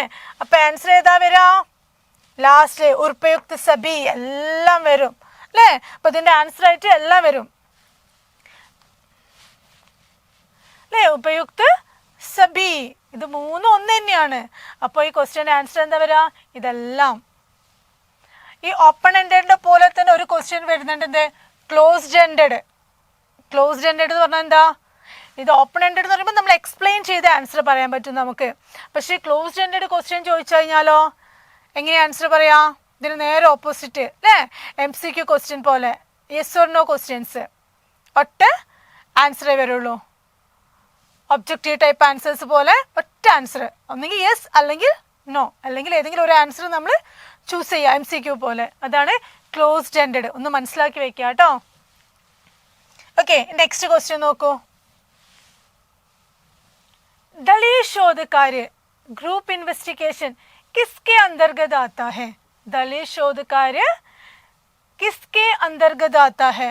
നോക്കൂ, ഇതിൽ ഏതിലാണ് ദളിത് ശോധകാര്യ വരുന്നത്, അതായത് ഗ്രൂപ്പ് ഇൻവെസ്റ്റിഗേഷൻ വരുന്നത്? व्यवहारवादी कक्षा के, सहकारी अधिगम विधि के, अनुकरण विधि के और प्रयास एवं त्रुटि विधि के. ഇതിൽ ഏതിലാണ് നമ്മുടെ ദളീയ ശോധകാര്യ വരുന്നത്? പ്രയാസ് ഏവം ത്രുടി വിധി എന്ന് പറയുന്നത് നിങ്ങൾ എത്രയോ കേട്ടിട്ടുണ്ടാവും. നമ്മൾ അല്ലേ ട്രയൽ ആൻഡ് ഇറർ തിയറി അല്ലേ. പിന്നെ അനുകരൺ വിധി. അനുകരൺ വിധി എന്താ? ഇമിറ്റേഷൻ ചെയ്യുക അല്ലേ, അനുകരിക്കുക, അനുകരൺ വിധി. സഹകാരി അധികം വിധി. എന്താ സഹകാരി അധികം വിധി? കോപ്പറേറ്റീവ് ലേണിംഗ്, സഹകാരി അധികം വിധി. പിന്നെയോ വ്യവഹാർവാദി കക്ഷാക്കെ. എന്താ വ്യവഹാർവാദി കക്ഷ? ബിഹേവിയേഴ്സ് ക്ലാസ്, നമ്മുടെ സ്വഭാവ രൂപീകരണ ക്ലാസ്. ഇതിലേതിലാണ് ഗ്രൂപ്പ് ഇൻവെസ്റ്റിഗേഷൻ വരുന്നത്? അനുകരണത്തിലാണോ അല്ലെ അനുകരൺ വിധിയിലാണോ? ട്രയൽ ആൻഡ് ഇറർ വിധി, പ്രയാസ് ഏവം ത്രുടി വിധിയിലാണോ? അല്ലെങ്കിൽ സഹകാരി അധികം വിധി, കോപ്പറേറ്റീവ് ലേണിംഗ്, എല്ലാവരും കൂടെ ഒരു ചെറിയ ഗ്രൂപ്പായിട്ടുള്ള അതാണ് കോപ്പറേറ്റീവ് ലേണിംഗ് അല്ലേ. നമ്മുടെ കൂടെയുള്ള സ്റ്റുഡൻസുമായിട്ട് നമ്മൾ ഒരു ചെറിയ ചെറിയ സ്റ്റുഡൻസ് ഗ്രൂപ്പാണ് എന്ത് സഹകാരി അധികം വിധി. അതിലൂടെയാണ് ലേണിംഗ് നടക്കുന്നത് അല്ലേ. ചെറിയ ചെറിയ ഗ്രൂപ്പായിട്ടുള്ള ലേണിംഗ് രീതിയാണ് ഇത് സഹകാരി അധികം വിധി. അപ്പം ആൻസർ ഏതാ വരുന്നത്? സഹകാരി അധികം വിധി. വ്യവഹാർവാദി കക്ഷയാണ് പിന്നെ ഒരു ഓപ്ഷൻ വരുന്നത് അല്ലേ. ബിഹേവിയർ ക്ലാസ് അല്ലേ, നമ്മൾ സ്വഭാവ രൂപീകരണ ക്ലാസ്സിലാണോ ഗ്രൂപ്പ് ഇൻവെസ്റ്റിഗേഷൻ വരിക? അല്ല, എന്തിലാണ്? സഹകാരി അധികം വിധിയിലാണ്. ക്ലിയർ ആയോ? നോക്കൂ, ആൻസർ ഏതാണ്? സഹകാരി അധികം വിധി. ഓക്കെ, ഇനി നമുക്ക് അടുത്ത ക്വസ്റ്റ്യനിലോട്ട് പോവാം. റെമഡിയൽ ടീച്ചിങ് കാ പര്യായവാചി ഹെ. അതായത് എന്താണ് റെമഡിയൽ ടീച്ചിങ് എന്ന് പറയുന്നത്? അതിനെ ഹിന്ദി വേർഡാണ് ചോദിച്ചിരിക്കുന്നത് അല്ലെ. പര്യായവാചി എന്ന് പറഞ്ഞാൽ സെയിം വേർഡ്. ഏതാണ് ഹിന്ദിയിലെ വേർഡ്? ഉപചാരാത്മക് ശിക്ഷൻ, സമാവേശി ശിക്ഷൻ, സൂക്ഷ്മ ശിക്ഷൻ, അനൗപചാരിക് ശിക്ഷൻ. ഇതാണ് 4 ഓപ്ഷൻസ് തന്നിരിക്കുന്നതിൽ ഏതിനെ പറ്റിയാണ്, അല്ല ഇതിൽ ഏതാണ് ഈ റെമഡിയൽ ടീച്ചിങ് എന്ന് ഉദ്ദേശിക്കുന്നത്? ഏതാണ്? അനൗപചാരിക് ശിക്ഷൻ എന്ന് പറഞ്ഞാൽ എന്താ? ഇൻഫോർമൽ ടീച്ചിങ് അല്ലേ. ദെൻ സൂക്ഷ്മ ശിക്ഷണോ? മൈക്രോ ടീച്ചിങ് ആണ് വരുന്നത്. സമാവേശി ശിക്ഷൻ ഇൻക്ലൂസീവ് എഡ്യൂക്കേഷൻ. അപ്പോൾ പിന്നെ എന്തായിരിക്കും? ഉപചാരാത്മക് ശിക്ഷൻ തന്നെയായിരിക്കും ആൻസർ വരാം അല്ലേ. ഇതിൻ്റെ ഇംഗ്ലീഷ് വേർഡും കൂടെ ഒന്ന് മനസ്സിലാക്കി വെക്കാം കേട്ടോ. സമാവേശി ശിക്ഷൻ, ഇൻക്ലൂസീവ് എഡ്യൂക്കേഷൻ, സൂക്ഷ്മ ശിക്ഷൻ, മൈക്രോ ടീച്ചിങ്, അനൗപചാരിക് ശിക്ഷൻ, ഇൻഫോർമൽ എഡ്യൂക്കേഷൻ. ഒന്ന് നോട്ട് ചെയ്ത് വെക്കാം കേട്ടോ കുട്ടികളെ. നെക്സ്റ്റ്, विद्यालयों में स्वच्छता सप्ताह का आयोजन किसके अंतर्गत है? किसके अंतर्गत आते हैं? എന്താ ക്വസ്റ്റ്യൻ? എന്താണ്? സ്വച്ഛതാ സപ്താഹ് അല്ലേ. വിദ്യാലയോമേ അതായത് സ്കൂളുകളിൽ സ്വച്ഛതാ സപ്താഹ് കാ ആയോജൻ. സ്വച്ഛതാ സപ്താഹ് എന്താണ് അല്ലേ? ശുചിത്വവാരം. നമ്മൾ സേവനവാരം എന്നൊക്കെ പറയില്ലേ നമ്മൾ സ്കൂളിൽ, അതാണ് ശുചിത്വവാരം. കിസ്കെ അന്തർഗത ആത്തെ ഹെ, അത് ഏത് വിഭാഗത്തിലാണ് പെടുന്നത്? നോക്കൂ. पाठ्य सहगामी क्रियाओं के, राजनैतिक प्रक्रियाओं के, शिक्षण सामग्रियों के, बौद्धिक सामग्रियों के. എന്തിലാ വരുന്നത്? നമ്മളെ സേവനവാരം നമ്മൾ സ്കൂളുകളിൽ നമ്മൾ സേവനവാരം ചെയ്യുന്നുണ്ട് അല്ലേ. നമ്മളൊക്കെ പഠിക്കുന്ന സമയത്ത് ചെയ്തിട്ടുണ്ട്. അത് ഏതിൻ്റെ അകത്താണ് വരുന്നത്? ഫിസിക്കൽ എഡ്യൂക്കേഷനിലാണോ അല്ലെ ഫിസിക്കൽ ആക്ടിവിറ്റിയിലാണോ? അല്ല. ശിക്ഷൺ സാമഗ്രിയോമേ ടീച്ചിങ് ആക്ടിവിറ്റിയിലാണോ അത് വരുന്നത്? അല്ല. പിന്നെയോ രാജനൈതിക് പ്രക്രിയയൊക്കെ നമ്മൾ ഇലക്ഷനായിട്ട് ബന്ധപ്പെട്ടിട്ടാണോ വരുന്നത്? അല്ല. പിന്നെയോ പാഠ്യ സഹഗാമി ക്രിയാവൊക്കെ എന്താണ്? നമ്മളെ കോ കരിക്കുലർ ആക്ടിവിറ്റിയിലാണ് എന്ത് വരുന്നത്? ശുചിത്വവാരം അല്ലേ, സേവനവാരം, സ്വച്ഛതാ സപ്താഹ്. ഓക്കെ, ക്ലിയർ ആയല്ലോ അല്ലേ? പാഠ്യ സഹഗാമി ക്രിയാവൊക്കെ അന്തർഗതാണ് എന്ത് വരുന്നത്? സ്വച്ഛതാ സപ്താഹ്. ഓക്കെ, ക്ലിയർ അല്ലേ? അടുത്ത ക്വസ്റ്റിലോട്ട് പോവാം. ഓക്കെ, शिक्षण सूत्र की दृष्टि से सही कौन सा है? നമ്മൾ ഇതേ സെയിം ക്വസ്റ്റ്യൻ ഇപ്പം നമ്മൾ ഇതിന്റെ മുന്നേ പറഞ്ഞതാണ് അല്ലേ. ശിക്ഷൺ സൂത്ര, ആഗൻ വിധി, നിഗമൻ വിധി ഒക്കെ പറഞ്ഞു നമ്മള്. ഇപ്പൊ നോക്കൂ, शिक्षण सूत्र की दृष्टि से सही कौन सा है? ഏതാ വരുന്നത്? कठिन से सरल की ओर, अंश से पूर्ण की ओर, निश्चित से अनिश्चित की ओर, പിന്നെയോ സ്ഥൂല സേ സൂക്ഷ്മ കി ഓർ. നേരത്തെ പറഞ്ഞത് ഓർമ്മ ഉണ്ടോ? എന്നാ പറഞ്ഞ ആൻസർ ഏതായിരിക്കും വരാ? സ്ഥൂല സേ സൂക്ഷ്മ കി ഓർ. അതാണ് ശിക്ഷൺ വിധി. നമ്മൾ ചെറിയ ക്ലാസ്സിലൊക്കെ കുട്ടികൾക്ക് എങ്ങനെയാ ക്ലാസ് എടുത്തുകൊണ്ടിരിക്കുന്നത്? അവരെ കൊണ്ട് തന്നെ സെർച്ച് ചെയ്യാൻ വേണ്ടിയിട്ടല്ലേ, അവരെന്നെ തിരഞ്ഞെടുത്ത് ആൻസർ കണ്ടുപിടിക്കുന്ന രീതി അതാണ് അല്ലേ. നമ്മളെ നിയമങ്ങൾ ആദ്യം പറഞ്ഞു കൊടുക്കാണ്ട് കുട്ടികളോട് തന്നെ അവരുടെ അനുഭവത്തിലൂടെ ഉത്തരത്തിലേക്ക് കണ്ടെത്തുന്ന രീതിയാണ് എന്ത്? ശിക്ഷൺ സൂത്രത്തില് ആഗമൻ വിധി. അതാണ് ഇതിൽ വരുന്നത്, സ്ഥൂല സേ സൂക്ഷ്മ കി ഓർ. ഓക്കെ, ക്ലിയർ അല്ലേ? അപ്പൊ ആ ഭാഗത്തു നിന്ന് ഇപ്പൊ രണ്ടാമത്തെ ക്വസ്റ്റ്യൻ ആണ് കേട്ടോ വരുന്നത്. അപ്പൊ ജസ്റ്റ് ഒന്ന് നോട്ട് ചെയ്യാം. ഓക്കെ, നമുക്ക് അടുത്ത ക്വസ്റ്റ്യനിലോട്ട് പോവാം. രാമചന്ദ്രിക കെ രചനാകാർ കോൻ ഹേ? ഓപ്ഷൻസ് തുളസീദാസ്, കേശവദാസ്, ബിഹാരി, ഭൂഷൺ. ഇതിൽ രാമചന്ദ്രിക എഴുതിയത് ആരാണെന്നാ ചോദിക്കുന്നത്. ഇതിൽ ഓപ്ഷൻസിന്റെ നിങ്ങൾ നോക്കൂ. കേശവദാസ്, ബിഹാരി, ഭൂഷൺ ഇവരൊക്കെ രീതികാലിലെ കവികളാണ്. തുളസീദാസോ ഭക്തികാലില് വരുന്നതാണ്. അപ്പൊ നമുക്കൊരു ക്വസ്റ്റ്യൻ ഇങ്ങനെയും കൊടുക്കാം. എന്ത് ഇതിനകത്ത് ഈ ഓപ്ഷനകത്ത് വരുന്നതിൽ രീതികാലിലെ കവി അല്ലാത്തത് ആരാ വരുന്നത്? തുളസീദാസ്. ഓക്കെ, ഇനി നമ്മൾ ഉത്തരത്തിലോട്ട് പോവാം. രാമചന്ദ്രിക എഴുതിയതാരാ? കേശവദാസ്. ആരാണ് എഴുതിയിരിക്കുന്നത്? കേശവദാസ്. അദ്ദേഹത്തിന്റെ പ്രസിദ്ധമായ രചനയാണ് ഏത്? രാമചന്ദ്രിക. നോക്കൂ, കേശവദാസ് കി പ്രാമാണിക് ഗ്രന്ഥ 9 है. 9 ഗ്രന്ഥങ്ങളാണുള്ളത്. അത് ഏതൊക്കെയാണ്? രസികപ്രിയ, കവിപ്രിയ, നക്ഷിക, ചന്ദ്മാല, രാമചന്ദ്രിക, വീർ സിംഗ് ദേവ്, ചരിത, രതൻ ഭാവനി, വിജ്ഞാൻ ഗീത और ജഹാംഗീർ ജസചന്ദ്രിക. ഇതിൽ रसिकप्रिय केशवदास की प्राउड रचना है जो काव्य शास्त्र संबंधी ग्रंथ है. ജസ്റ്റ് ഒന്ന് നോട്ട് ചെയ്തേക്കുക കേട്ടോ. रसिकप्रिय. അതേപോലെ രാമചന്ദ്രിക ചോദിച്ച ക്വസ്റ്റ്യൻ ആണ് കേട്ടോ. ഇനി നോക്കൂ നെക്സ്റ്റ് ക്വസ്റ്റ്യൻ. इनमें जॉन ड्यूई द्वारा प्रतिपादित भाषा शिक्षण सिद्धांत कौन सा है? ആരാ ചോദിച്ചേ? ജോൺ ഡ്യൂയി ദ്വാര പ്രതിപാദിത ഭാഷാ ശിക്ഷൺ സിദ്ധാന്ത് ഏതാണ്? ഓപ്ഷൻസ് ഏതൊക്കെയാ വരുന്നത്? കർക്കെ സീഖ്നെ കാ സിദ്ധാന്ത്, സ്വാഭാവികത കാ സിദ്ധാന്ത്, അഭ്യാസ് കാ സിദ്ധാന്ത്, പ്രേരണ ഓർ രുചി കാ സിദ്ധാന്ത്. ഇതിൽ ഏതാണ് ജോൺ ഡ്യൂയി ദ്വാര പ്രതിപാദിത ഭാഷാ ശിക്ഷൺ സിദ്ധാന്ത്? ഏതാ വരാ? करके सीखने का सिद्धांत ഇതാണ് ജോൺ ഡ്യൂയി ദ്വാര പ്രതിപാദിത ഭാഷാ ശിക്ഷൺ സിദ്ധാന്ത്. ഓക്കെ, ഇനി നമുക്ക് അടുത്ത ക്വസ്റ്റ്യനിലോട്ട് പോവാം. ഹിന്ദി സാഹിത്യ കാ ആദികാൽ നാമക് ഗ്രന്ഥ കെ ലേഖക് കോൻ ഹെ? ആരാണ് ഹിന്ദി സാഹിത്യ കാ ആദികാൽ, ഈ ഇതിഹാസ ഗ്രന്ഥം രചിച്ചത് ആരാണ്? നഗേന്ദ്ര, ഹസാരി പ്രസാദ് ദ്വിവേദി, നാമവർ സിംഗ്, ആചാര്യ രാമചന്ദ്ര ശുക്ല. ഇതിൽ ആരാണ് ഹിന്ദി സാഹിത്യ കാ ആദികാൽ എന്ന ഇതിഹാസ ഗ്രന്ഥം രചിച്ചത്? നഗേന്ദ്ര വരില്ല. നഗേന്ദ്ര നമുക്ക് ആദ്യം തന്നെ അങ്ങ് വെട്ടാം. കാരണം നഗേന്ദ്ര സാഹിത്യ ഇതിഹാസം രചിച്ചിട്ടില്ല. പിന്നെ ആരൊക്കെ? ഇവർ 3 പേരിൽ ആരാണ് വരുന്നത്? ഹിന്ദി സാഹിത്യ കാ ആലോചനാത്മക സിദ്ധാന്തമാണ് ആരത്? നാമവർ സിംഗിൻ്റെത്. ആചാര്യ രാമചന്ദ്ര ശുക്ലിൻ്റെ ഏതാണ്? ഹിന്ദി സാഹിത്യ കാ ഇതിഹാസ്. പിന്നെ ആരുടെ ആയിരിക്കും അത്? സാഹിത്യ കാ ആദികാൽ ഹസാരി പ്രസാദ് ദ്വിവേദിയുടെ തന്നെ 3 വരുന്നുണ്ട്. ഏതൊക്കെയാണത്? ഹിന്ദി സാഹിത്യ കാ ആദികാൽ और ഹിന്ദി സാഹിത്യ की ഭൂമിക, പിന്നെ ഏതാ? ഹിന്ദി സാഹിത്യ കാ ഉദ്ഭവ് और വികാസ്. 3 ആരുടെയാണ്?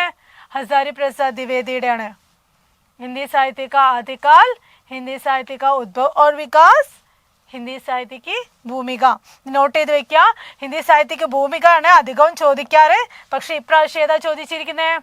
ഹിന്ദി സാഹിത്യ കാ ആദികാൽ.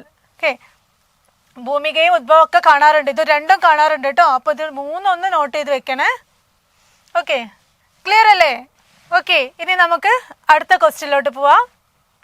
വക്രോക്തി സമ്പ്രദായ കെ പ്രവർത്തക് ആചാര്യ കോൻ ഹെ? ആരാണ് വക്രോക്തി സമ്പ്രദായത്തിന്റെ ആചാര്യ? ആനന്ദ് വർദ്ധൻ, കുന്തക്, ഭരത് മുനി, ലാസ്റ്റ് വൺ വാമൻ.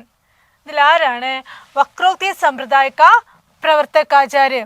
ഈ ഭാഗത്തു നിന്നും ക്വസ്റ്റ്യൻ ഇതിന് മുന്നേ ഉണ്ടായിട്ടുണ്ട്.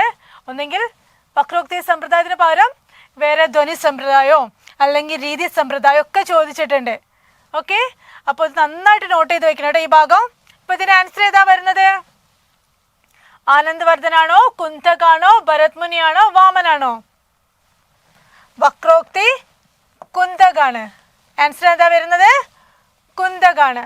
ഇനി നമുക്ക് ഈ ബാക്കിയുള്ള 4 പേരും കൂടി ഒന്ന് നോക്കാം. കാരണം ഇത് എക്സാമിന് ചോദിച്ചിട്ടുള്ള ക്വസ്റ്റ്യൻസ് ആണ്, റിപ്പീറ്റഡ് ക്വസ്റ്റ്യൻസ് ആണ്.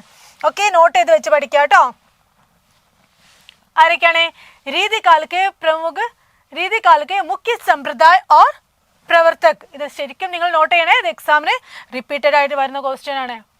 വക്രോക്തി സമ്പ്രദായ ഇതാണ് എക്സാമിന്. ഇതാണ് നമുക്ക് ഇപ്പൊ ഈ വർഷത്തെ കേട്ടത് ചോദിച്ചത്. ഏതാണ്? വക്രോക്തി സമ്പ്രദായമാണ്. അതാരാണ്? കുന്തക്. പിന്നെ ആചാര്യ ഭരത് മുനി ഏതാണ്? രസ് സമ്പ്രദായക്ക് പ്രവർത്തക്. രസ് സൂത്ര ചോദിച്ചിട്ടുണ്ട്. അതിനകത്തുള്ള രസങ്ങളെ പറ്റി ചോദിച്ചിട്ടുണ്ട്. അതൊക്കെ ഒന്ന് നോക്കി വെക്കണം. രസ് സമ്പ്രദായക്ക് പ്രവർത്തക് ആചാര്യ ഭരത് മുനി. വാമൻ ഏതാണ്? രീതി സമ്പ്രദായക്ക പ്രവർത്തകാണ് ആചാര്യ വാമൻ. നോട്ട് ചെയ്യാട്ടോ. നെക്സ്റ്റ് ധ്വനി സമ്പ്രദായക്ക് പ്രവർത്തക് आचार्य आनंदवर्धन। औचित्य संप्रदाय के प्रवर्तक आचार्य क्षेमेंद्र। अलंकार संप्रदाय के प्रवर्तक बामर और दंडी। ഇത് കൺഫ്യൂഷൻ വരുന്നതാണ് കേട്ടോ.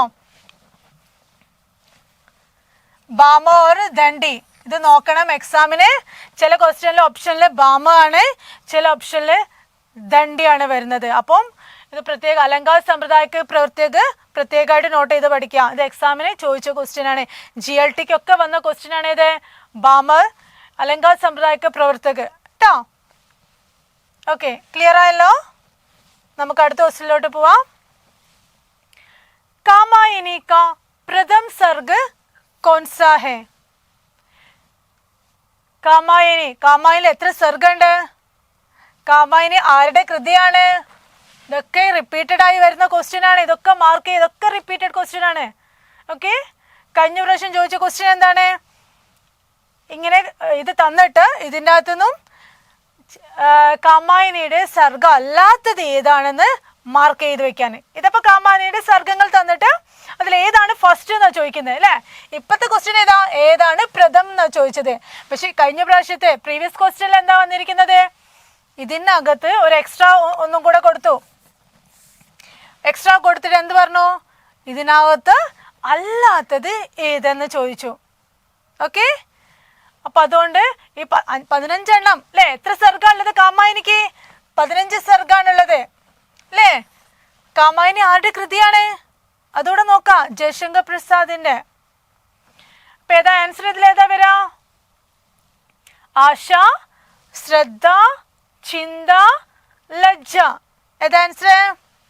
चिंदा से लेकर आनंद तक ले 15 सर्ग है. ആനന്ദാണ് ഏറ്റവും ലാസ്റ്റ് വരുന്നത്. ഫസ്റ്റ് വരുന്നത് ചിന്ത. പക്ഷേ ഒരു എക്സാമിന് ചോദിച്ചാൽ എല്ലാവരും പഠിച്ചു വയ്ക്കും ഫസ്റ്റത്തും ലാസ്റ്റത്തും എന്തായാലും ചോദിക്കും. പക്ഷേ കഴിഞ്ഞ എക്സാമിന് ചോദിച്ചാൽ മൂന്നാമത്തേത് ഏതെന്നാണ് ചോദിച്ചത്. ഒരു പ്രീവിയസ് ക്വസ്റ്റ്യനിൽ ഏതാ ചോദിച്ചേ? കാമായനിയുടെ മൂന്നാമത്തെ സർഗം അല്ലേ? മൂന്നാമത്തെ സർഗം ഏതാന്ന് ചോദിച്ചിട്ട് അതാരും പെട്ടെന്ന് ഓർത്ത് വയ്ക്കില്ല. അതൊരു ക്വസ്റ്റ്യൻ ആണ് ചോദിച്ചത്. അപ്പൊ എന്ത് ചെയ്യാ? നിങ്ങൾ ഈ ഇതിന്റെ ആൻസർ ഏതാണ്? കാമായനിയുടെ പ്രഥം സർഗ ചിന്തയാണ് കേട്ടോ. നിങ്ങൾ എന്ത് ചെയ്യാ? ഈ 15 എണ്ണം ഒന്ന് ഓർത്ത് വയ്ക്കാം. സാധാരണ ഏതാ ചോദിക്കാം? ചിന്തയും ആനന്ദമാണ് ചോദിക്കാറ്. പക്ഷേ അതിനിടയിൽ ഒരു എക്സാമിന് എന്ത് ചോദിച്ചു? മൂന്നാമത്തതും ചോദിച്ചിട്ടുണ്ട്, ശ്രദ്ധ. അപ്പൊ എന്ത് ചെയ്യാ? നിങ്ങള് എല്ലാം ഒന്ന് നോക്കി വെക്കാം. പിന്നെ ഒരു ക്വസ്റ്റ്യൻ ഏതാ ചോദിച്ചതെന്നറിയോ? ഇതിനകത്തുനിന്നും ഒരു എക്സ്ട്രാ കൊടുത്തിട്ട് ഇതിലേതാ അല്ലാത്തതെന്ന് ചോദിച്ചു. അപ്പം എന്തായാലും 15 എണ്ണത്തിൽ നിങ്ങളൊന്ന് നോക്കി വയ്ക്കുക. ചിന്ത, ആശ, ശ്രദ്ധ, കാം, വാസന, ലജ്ജ, കർമ്മ, ഈർഷ്യ, ഇധ, സ്വപ്ന, സംഘർഷ്, നിർവേദ, ദർശൻ, രഹസ്യ और ആനന്ദ്. ഒന്ന് നോട്ട് ചെയ്ത് വെക്കുക കേട്ടോ. ചിന്ത സെ ആരംഭക്കാർ ആനന്ദ് തക് 15 സർഗ. ഇതാണ് നമ്മൾ എപ്പോഴും പഠിച്ചു വെക്കുക. ചിന്തയും ആനന്ദവും പഠിച്ചു വെക്കും. അത് പോരാ, ബാക്കിയുള്ള ഇടയിൽ വെച്ചത് ക്വസ്റ്റ്യനും ചോദിക്കുന്നുണ്ട്. അപ്പം ബാക്കിയുള്ളതും കൂടെ ഒന്ന് നോട്ട് ചെയ്ത് പഠിക്കാം. ഇനി ഇതിൽ വരുന്ന വേറൊരു ക്വസ്റ്റ്യൻ ആണ് എന്ത്? കാമായനി ആരുടെ കൃതിയാണ്? ആരുടെയാണ്? ജയശങ്കർ പ്രസാദിന്റെ അല്ലേ? ജയശങ്കർ പ്രസാദിന്റെ മഹാകാവ്യാണ് ഏത്? കാമായനി. ഓക്കെ, ഇത് രണ്ടും വേറൊരു ക്വസ്റ്റ്യൻ ആണ്. ഇതും കൂടെ ഒന്ന് നോട്ട് ചെയ്ത് വെക്കാം. ഇപ്പൊ ക്ലിയർ അല്ലേ? ഓക്കെ, ഇനി അടുത്ത ക്വസ്റ്റ്യനിലോട്ട് പോവാം. നോക്കാം. നേപഥ്യ രാഗ് നാടക के रचयिता कौन है? ऑप्शंस नरेंद्र मोहन, മീരാകാന്ത്, പ്രതാപ് സഹഗൽ ഓർ സ്വദേശ് ദീപക്. ഇതിൽ ആരാണ് നേപഥ്യ രാഗ് എന്ന നാടകത്തിന്റെ രചയിതാവ്? ആരായിരിക്കും? ഇത് അസ്യോത്തർ കാലത്തിലുള്ള രചനയാണ്. ഈ ഭാഗത്തു നിന്നും കുറേ ക്വസ്റ്റ്യൻസ് വരുന്നുണ്ട്. ഈ ഭാഗം നിങ്ങൾ ക്ലിയർ ആയിട്ട് പഠിക്കണം. കാരണം ബാക്കിയുള്ള ആധുനികാലം, ഭക്തികാലം, രീതികാലമൊക്കെ നമ്മൾ റിപ്പീറ്റഡ് ആയിട്ട് റീഡ് ചെയ്യുന്നതിനെ കൊണ്ട് ആ ഭാഗം എപ്പോഴും നമ്മുടെ മൈൻഡിൽ എവിടെയെങ്കിലും ഒന്ന് കിടക്കും. പക്ഷെ അസ്യോത്തർ കലാകാർ 1880 ശേഷമുള്ള ആൾക്കാർ, ഈ 1880 ശേഷം വരുന്ന കുറേ പുതിയ പുതിയ കവികളും രചനകളൊക്കെ ഉണ്ട്. അപ്പോൾ അതൊക്കെ നമ്മൾ നോട്ട് ചെയ്ത് വെക്കണം, നമ്മളത് റീഡ് ചെയ്യും വേണം. കാരണം അവരുടെയൊക്കെ പ്രധാനപ്പെട്ട 1-2 കൃതികൾ നോക്കി വെച്ചാൽ മതി, എല്ലാം നമ്മൾ നോക്കേണ്ട ആവശ്യമില്ല. 1-2 കൃതികൾ നമ്മുടെ സിലബസിൽ പ്രത്യേകം കാണിക്കുന്നുണ്ട് അതൊക്കെ. അപ്പം അത് നിങ്ങൾ നോട്ട് ചെയ്ത് വെക്കുക. ഇതിൻ്റെ ആൻസർ എന്താ വരുന്നത്? മീരാകാന്ത് ആണ് കേട്ടോ. നേപഥ്യരാഗ നാടക രചയിത മീരാകാന്ത്. ആൻസർ എന്താ വരുന്നത്? മീരാകാന്ത്. Okay, next Premchand. പ്രേംചന്ദിന്റെ ക്വസ്റ്റ്യൻ ഇല്ലാണ്ട് ഒരൊറ്റ കേട്ടറ്റ് എക്സാമും കടന്നു പോകാറില്ല. 1-2 ക്വസ്റ്റ്യൻസ് ഉണ്ടാവും കേട്ടോ, മിനിമം 2 ക്വസ്റ്റ്യൻസ് എങ്കിലും ഉണ്ടാവും. ഇതിലെന്താ ചോദിച്ചിരിക്കുന്നത്? ഹോരി, ഒരു കഥാപാത്രത്തിന്റെ പേരാണ് ഹോരി. അത് പ്രേംചന്ദ് കെ കിസ് ഉപന്യാസ് കെ പാത്ര ഹേ, അല്ലേ? ഏത് ഉപന്യാസത്തിലാണ് ഈ ഹോരി വന്നിരിക്കുന്നത്? ഗോദാൻ, നിർമ്മല, ഗബൻ ഓ സേവാസദൻ. ഇതിൽ ഏത് ഉപന്യാസത്തിലാണ് ഹോരി എന്ന നായകൻ വന്നിരിക്കുന്നത്? ഏതിലാ വരുന്നത്? ഹോരി ഒരു കിസ്സാന്റെ പേരാണ് അല്ലേ? ഗോദാൻ. ഗോദാൻ ഏതാണ്? മഹാകാവ്യാണ് അല്ലേ? നോക്കാം ആൻസർ. ഗോദാൻ ആണ് ഹോരിക്ക് കഥാപാത്രം വരുന്ന ഉപന്യാസം. നോക്കൂ ഗോദാനെ കുറിച്ച്. प्रेमचंद का अंतिम और सबसे महत्वपूर्ण उपन्यास माना जाता है गोदान. ഇമ്പോർട്ടൻ്റ് ആണ് കേട്ടോ. അന്തിമമാണ്, അതേപോലെ തന്നെ സബ്സേ മഹത്വപൂർണ്ണ ഉപന്യാസാണ്. ദിൽ ഹോരി ഏക് ഗരീബ് കിസാൻ ഹേ, ധനിയ ഹോരി കി പത്നി ഹേ. 2 ക്യാരക്ടർ പഠിച്ചു വയ്ക്കാം. ഈ 2 ക്യാരക്ടറുമായിട്ട് ചോദിച്ചിട്ടുണ്ട്. ഹോരി ധനിയാന്ന് ഹൈഫൺ ഇട്ടിട്ട് കൊടുക്കും, ഇത് ഇവരാണോ എന്നുള്ളത്. ഹോരി ഓർ ധനിയ. ഹോരി की पत्नी है धनिया. प्रेमचंद का अंतिम पूर्ण उपन्यास. ഇതൊരു ക്വസ്റ്റ്യൻ ആണ്. പ്രേംചന്ദ് का अंतिम पूर्ण उपन्यास ഏതാണ്? ഏതാണ്? ഗോദാൻ. ഓക്കെ, ഇത് വേറൊരു ക്വസ്റ്റ്യൻ ആണ് ഇതിനകത്ത് വരുന്നത്. ക്യാരക്ടർ ചോദിക്കാഞ്ഞാൽ പിന്നെ അടുത്ത ക്വസ്റ്റ്യൻ ഏതാ വരിക? പ്രേംചന്ദ് का अंतिम पूर्ण उपन्यास ഏതാന്നാ ചോദിക്കുക അടുത്ത ക്വസ്റ്റ്യൻ വരിക. അതേതാണ്? ഗോദാൻ തന്നെ. പിന്നെ ഗോദാൻ കൃഷക് ജീവൻ കാ മഹാകാവ്യ ഹേ. അടുത്ത ക്വസ്റ്റ്യൻ ആണിത്. ഇങ്ങനെയൊക്കെ ക്വസ്റ്റ്യൻ വന്നതാണ്, പ്രീവിയസ് ക്വസ്റ്റ്യനും കൂടാണ് ഇത്, നോട്ട് ചെയ്ത് വെക്കാം. കൃഷക് ജീവൻ കാ മഹാകാവ്യ ഏതാണെന്ന്. കൃഷക് ജീവൻ കാ മഹാകാവ്യാണ് ഇത് ഗോദാൻ. ഇപ്പം ഇതിൽ തന്നെ 3 ക്വസ്റ്റ്യൻസ് ആയി ഗോദാനെ കുറിച്ച് അല്ലേ? ഇമ്പോർട്ടൻ്റ് ആണ്. പ്രേംചന്ദിന്റെ ഇമ്പോർട്ടൻ്റ് ഉപന്യാസമാണ് ഇത് അല്ലേ? അന്തിമ ഒരു സബ്സേ മഹത്വപൂർണ്ണ ഉപന്യാസമാണ് ഗോദാൻ. ഇനി ആ ഓപ്ഷനകത്തുള്ള അടുത്തൊരു ഉപന്യാസമാണ് ഇത് നിർമ്മല. നമുക്ക് തന്ന ഓപ്ഷനകത്തുള്ള അടുത്ത ആളാണ് ആര്? നിർമ്മല. നിർമ്മല അദ്ദേഹത്തിന്റെ ഉപന്യാസം തന്നെയാണ്. മുൻഷി പ്രേംചന്ദ് ദ്വാര രചിത് പ്രസിദ്ധ ഹിന്ദി ഉപന്യാസ് ഹേ നിർമ്മല. ഇതിന്റെ എന്താ പ്രതിപാദ്യം എന്താണ്? ദഹേജ് പ്രഥ. അതൊരു ക്വസ്റ്റ്യൻ ആണ്. ദഹേജ് പ്രഥ ഓർ അൻമോൽ വിവാഹ് ഇങ്ങനെ കൊടുത്തിട്ട് ഇത് ഏത് ഉപന്യാസത്തിന്റെ പ്രതിപാദ്യമാണെന്ന് ചോദിച്ചിട്ടുണ്ട്. ഏതാണ് വരുന്നത്? നിർമ്മലയുടെ ആണ് വരുന്നത്. പിന്നെ इसका प्रमुख പാത്ര ആരാണ്? നിർമ്മല ആൻഡ് തോത്താറാം. ഇതിന്റെ പ്രതിപാദ്യം എന്താണ്? ദഹേജ് പ്രഥ ഓർ അൻമോൽ വിവാഹ്. ഇത് 2 ക്വസ്റ്റ്യൻ ആണ്, നോക്കി വയ്ക്കാം. ഓക്കെ, അടുത്ത ഭാഗത്തോട് പോവാം. അടുത്തത് ഏതാ വരുന്ന ഓപ്ഷനിലെ? ഗബൻ. അദ്ദേഹത്തിന്റെ വേറൊരു ഉപന്യാസത്തിന്റെ പേരാണിത് ഗബൻ. ഈ ഗബനിൽ ആരാണ് ക്യാരക്ടർ ആയിട്ട് വരുന്നത്? രമാനാഥ് ഓർ ജാലപ്പ. ഇതിന്റെ പ്രതിപാദ്യം എന്താണ് ഈ ഉപന്യാസിന്റെ? മധ്യവർഗീയ സമാജ് की प्रदर्शन प्रियता आभूषण प्रियता ले मध्यवर्गीय समाज की प्रदर्शन प्रियता और आभूषण प्रियता. यथार्थवादी उपन्यास मुंशी प्रेमचंद द्वारा रचित एक यथार्थवादी उपन्यास है गबन. गबन എന്താണ് ക്വസ്റ്റ്യൻ വരാറിയത്? മധ്യവർഗീയ സമാജ് പ്രദർശൻ പ്രിയതയും ആഭൂഷൺ പ്രിയതയും. ഇത് ഏതിലാ വരുന്നത് എന്നാ ചോദിക്കാം. ഗബനിലാണ് വരുന്നത്. പിന്നെ വരുന്ന ഒരു ക്വസ്റ്റ്യൻ ഇതാണ്. അതിലെ കഥാപാത്ര രമാനാഥും ജാലപ്യാണ് അതിലെ കഥാപാത്രങ്ങൾ വരുന്നത്. ഇതാണ് ഈ ഗബലിൽ ചോദിക്കാനുള്ള ക്വസ്റ്റ്യൻ. ഇത് 2 വരുന്നത് കേട്ടോ. 4ാമത്തെ ഓപ്ഷനാണ് സേവാസദൻ. ഇതിന് 4ാമത്തെ ഓപ്ഷനിൽ എന്താണ് പറഞ്ഞിരിക്കുന്നത്?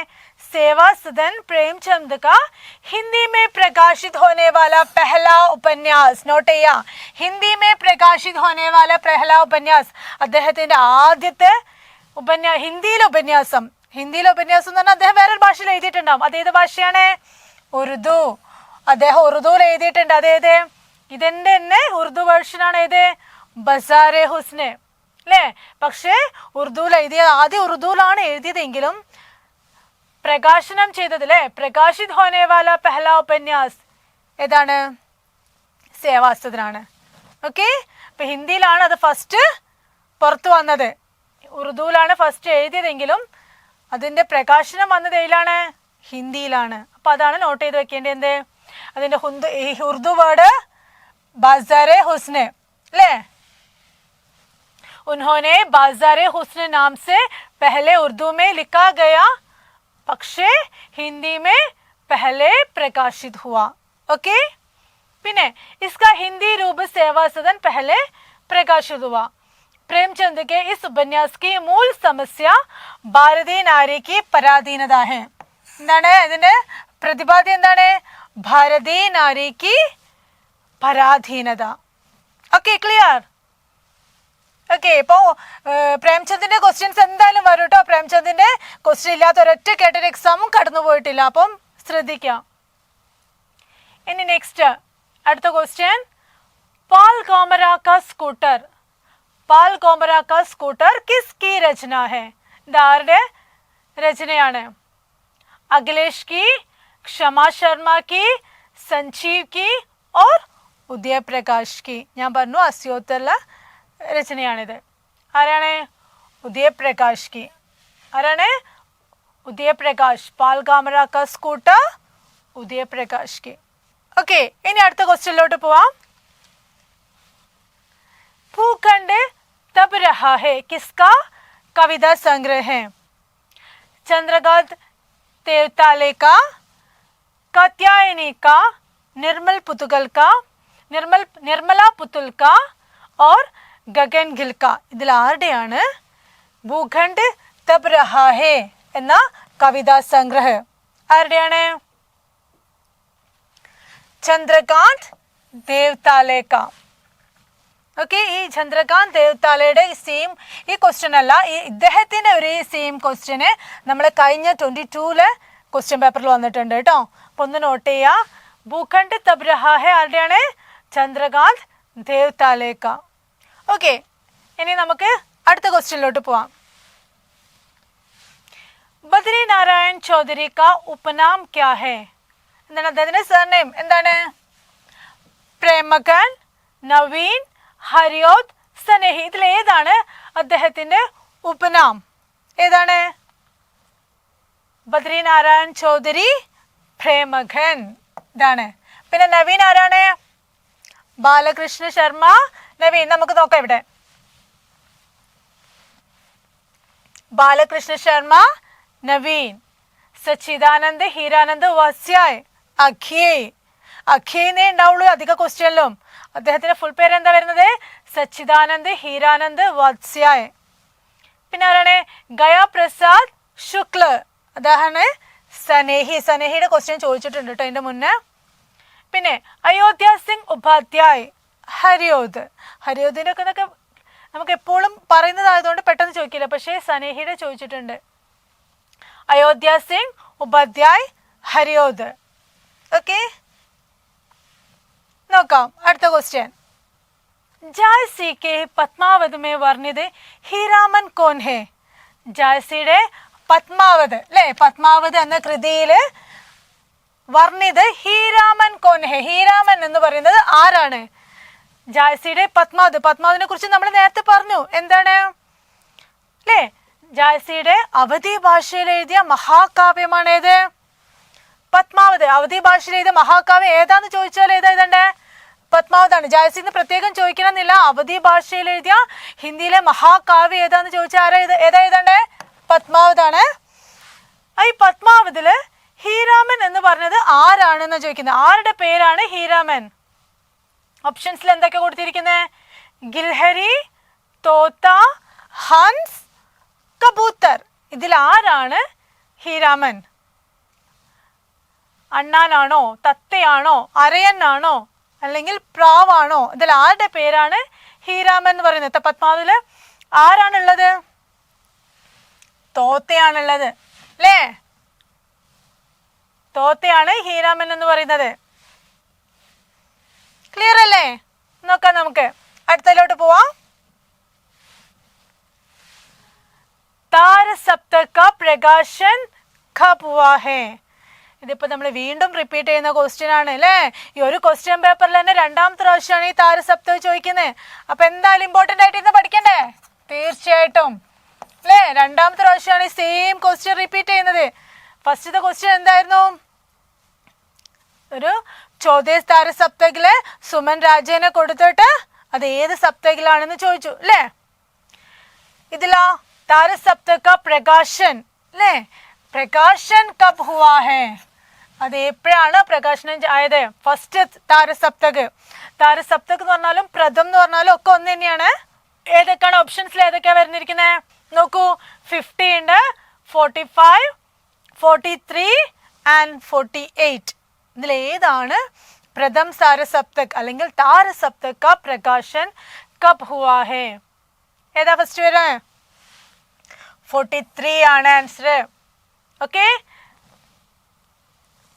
ഇത് 43 ഫസ്റ്റത്താണ് പ്രഥം താരസപ്തക് അല്ലെങ്കിൽ താരസപ്തക് എന്ന് പറയുന്നതാണ് ആദ്യമായിട്ടുള്ള പ്രകാശനാണിത് 43-ല്.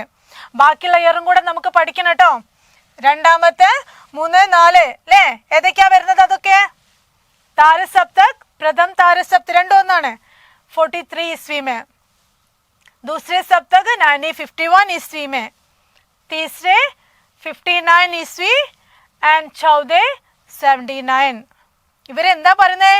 രാഹോങ്ക അന്വേഷി. ആരാ പറഞ്ഞേ? അഖേജി. ഇതൊക്കെ നമ്മൾ ഫസ്റ്റിൽ പറഞ്ഞു അല്ലേ?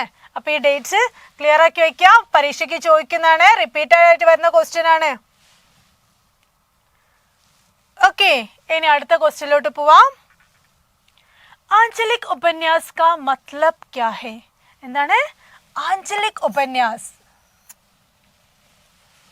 ആദ്യമൊക്കെ കവിയുടെ പേര് തന്നിട്ട് ഇതിൽ ആരാണ് ആഞ്ചലിക് ഉപന്യാസ്കാരനെ ചോദിച്ചേ. ഇപ്പൊ എന്താ ക്വസ്റ്റ്യൻ വന്നിരിക്കുന്നത്?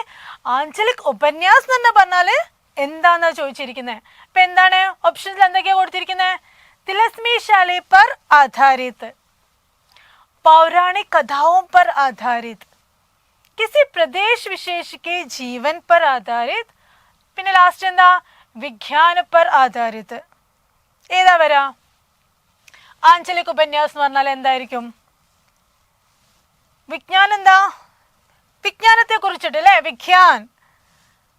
किसी प्रदेश विशेष के जीवन पर आधारित, ഒരു പ്രത്യേക പ്രദേശത്തിലെ അല്ലെങ്കിൽ ഒരു പ്രത്യേക ക്ഷേത്രത്തിലുള്ള ആളുകളുടെ ജീവിത രീതിയെ കുറിച്ച് പ്രതിപാദിക്കുന്നതാണ്. പിന്നെയോ പൗരാണിക കഥാവും പർ ആധാരിത്, പൗരാണിക കഥകളെ കുറിച്ച് ആസ്പദമാക്കിയിട്ടുള്ള ഇത്. പിന്നെയോ തിലസ്മി ശൈലി പർ ആധാരിത് അല്ലേ? ഇല്ലേ തിലസ്മി ശൈലി, ഇത് നമ്മൾ എഴുതുന്ന രീതിയാണിത്.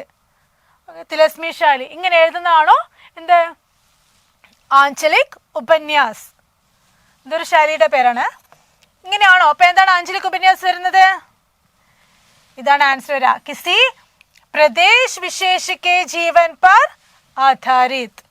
നമുക്ക് നോക്കാം ഏത് ഒരുപാട് ആഞ്ചലിക് ഉപന്യാസകാരുണ്ട്. ഏറ്റവും ഫസ്റ്റ് ആയിട്ട് വന്ന ആഞ്ചലിക് ഉപന്യാസ് ഏതാ നോക്കാം. നോക്കൂ. आंचलिक उपन्यास का मतलब है किसी प्रदेश विशेष के जीवन पर आधारित. ഇതാണ് നമുക്ക് ഓപ്ഷനിൽ തന്നത് അല്ലേ? കിസി പ്രദേശ് വിശേഷ് കെ ജീവൻ പർ ആധാരിത്. അങ്ങനെ പറഞ്ഞാൽ എന്താ?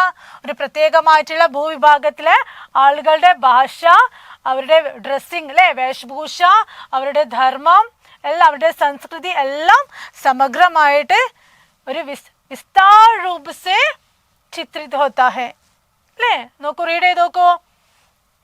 एक विशेष क्षेत्र के निवासियों का जीवन, वहाँ की भाषा, लोक कथाएं, वेशभूषा, धर्म, जीवन तथा संस्कृति अपने समग्र रूप में विस्तार के साथ चित्रित होता है अല്ലേ?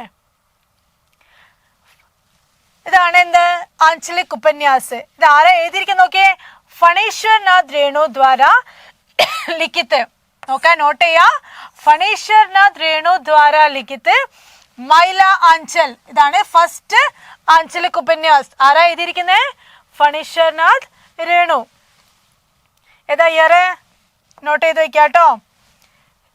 हिंदी कथा साहित्य का प्रथम और श्रेष्ठ आंचलिक उपन्यास है. പ്രഥമ ഉപന്യാസം ഏതാണ്? ഫണീശ്വർനാഥ് രേണുയുടെ മൈല ആഞ്ചൽ. എക്സാമിന് ചോദിച്ച ക്വസ്റ്റ്യൻ ആണ്. ഫണീശ്വർനാഥ് രേണുവിന്റെ മൈല ആഞ്ചൽ ഏതാണ്? ആഞ്ചലിക് ഉപന്യാസാണ്, അതും പ്രഥം. Okay, first ഉപന്യാസാണ്. ഇപ്പൊ എന്താ ക്വസ്റ്റ്യൻ? ഫസ്റ്റ് ഫണീശ്വർനാഥ് രേണുയുടെ ഉപന്യാസം ഏതാന്ന് ചോദിക്കാം, മൈല ആഞ്ചൽ. പിന്നെ ഏതാ ക്വസ്റ്റ്യൻ വരുന്നത്? ആഞ്ചലിക് ഉപന്യാസിലെ ഏറ്റവും ഫസ്റ്റ് ഉപന്യാസം ഏതാണ്? അത് ആരാണ് എഴുതിയിരിക്കുന്നത്? ഓക്കെ, പിന്നെ ആരൊക്കെയാ വരുന്നത് ആഞ്ചലിക് ഉപന്യാസക്കാര്? നാഗാർജുൻ, ശിവപൂജൻ സഹായ്, ഉദയശങ്കർ ഭട്ട്. ഇത് അവരുടെ കൃതികളാണ്. പ്രധാനപ്പെട്ട കൃതികൾ മാത്രമേ കൊടുത്തിട്ടുള്ളൂ. രംഗേ രാഘവ് ഓർ ശൈലേഷ് മട്ടിയാൻ, ഇവരെല്ലാം ആഞ്ചലിക് ഉപന്യാസക്കാരാണ്. ഒന്ന് നോട്ട് ചെയ്ത് വെക്കുക. എക്സാമിന് പോകുന്നതിന് മുന്നേ 1-2 പ്രാവശ്യം റീഡ് ചെയ്തിട്ട് പോവാട്ടോ.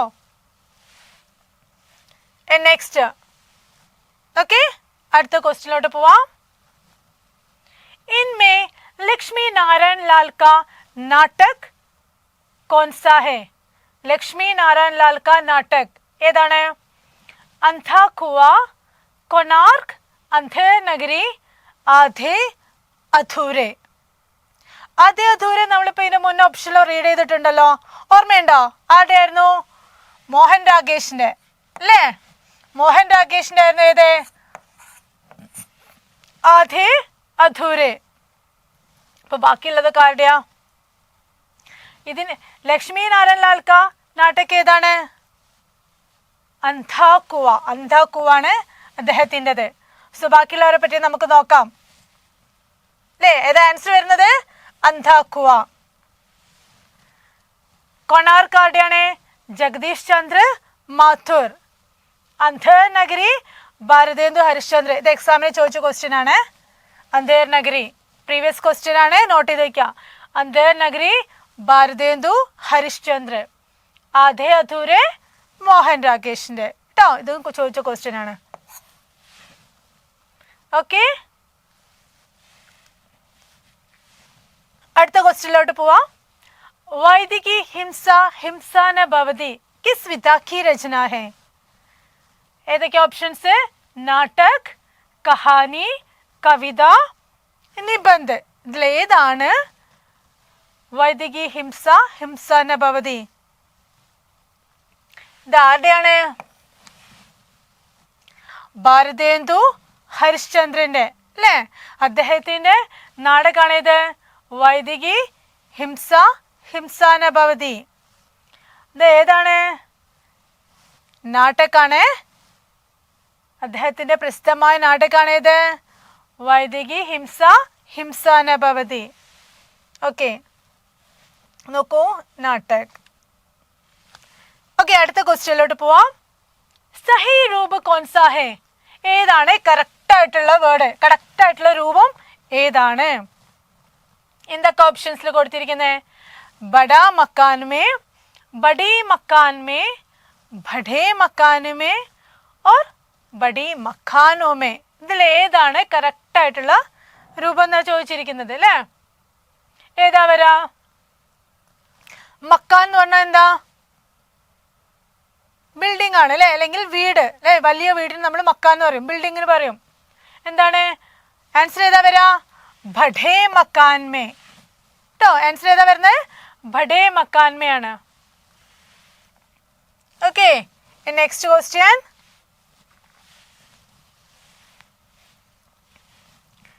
उसने कहा था किसकी कहानी है? ഇത് റിപ്പീറ്റഡ് ക്വസ്റ്റ്യൻ ആട്ടോ. ഉസ്നെ കഹാത്ത ചോദിച്ചിട്ടുണ്ട്. ഉസ്നെ കഹാത്ത കിസ്കി കഹാനി ഹെ? രാജേന്ദ്ര യാദവ് की, कमलेश्वर की, निर्मल वर्मा की और ചന്ദ്രധർ ശർമ്മ ഗുലേരി की. തല തിരിച്ചും ചോദിച്ചിട്ടുണ്ട് കേട്ടോ. ആളുടെ പേര്, കവിയുടെ പേര് തന്നിട്ട് ഇത് ആരുടെയാണെന്ന് ചോദിച്ചിട്ടുണ്ട്. കഹാനിക്കാരുടെ പേര് തരും, എന്നിട്ട് ഇത് ആരുടെ കഹാനിയാന്ന് ചോദിച്ചിട്ടുണ്ട്. ഇതാരാണ്? उसने कहा था, चंद्रधर शर्मा गुलेरी की प्रसिद्ध कहानी है उसने कहा था. ഓക്കെ, ക്ലിയർ അല്ലേ? ചന്ദ്രധർ ശർമ്മ ഗുലേരിയുടെ കഹാനിയാണ് ഏത്? ഉസ്നെ കഹാ താ. നോക്കൂ നെക്സ്റ്റ് ക്വസ്റ്റ്യൻ. इनमें कौन सी रचना आत्मकथा साहित्य के अंतर्गत है? ആത്മകഥാ സാഹിത്യ അല്ലേ?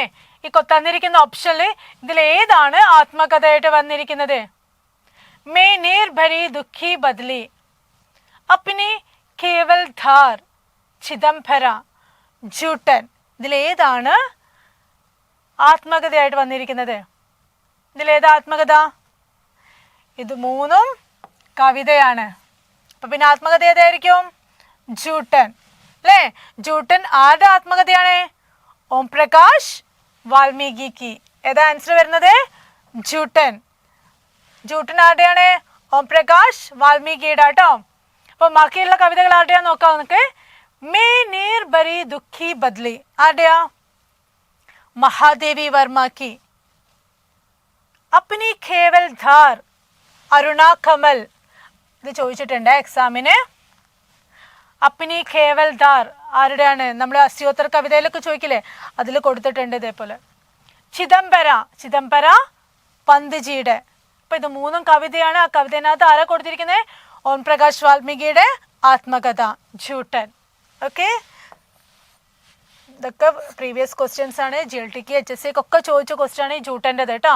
ഓം പ്രകാശ് വാൽമീകിയുടെ ജൂട്ടൻ. ഓക്കെ, ക്ലിയർ അല്ലേ?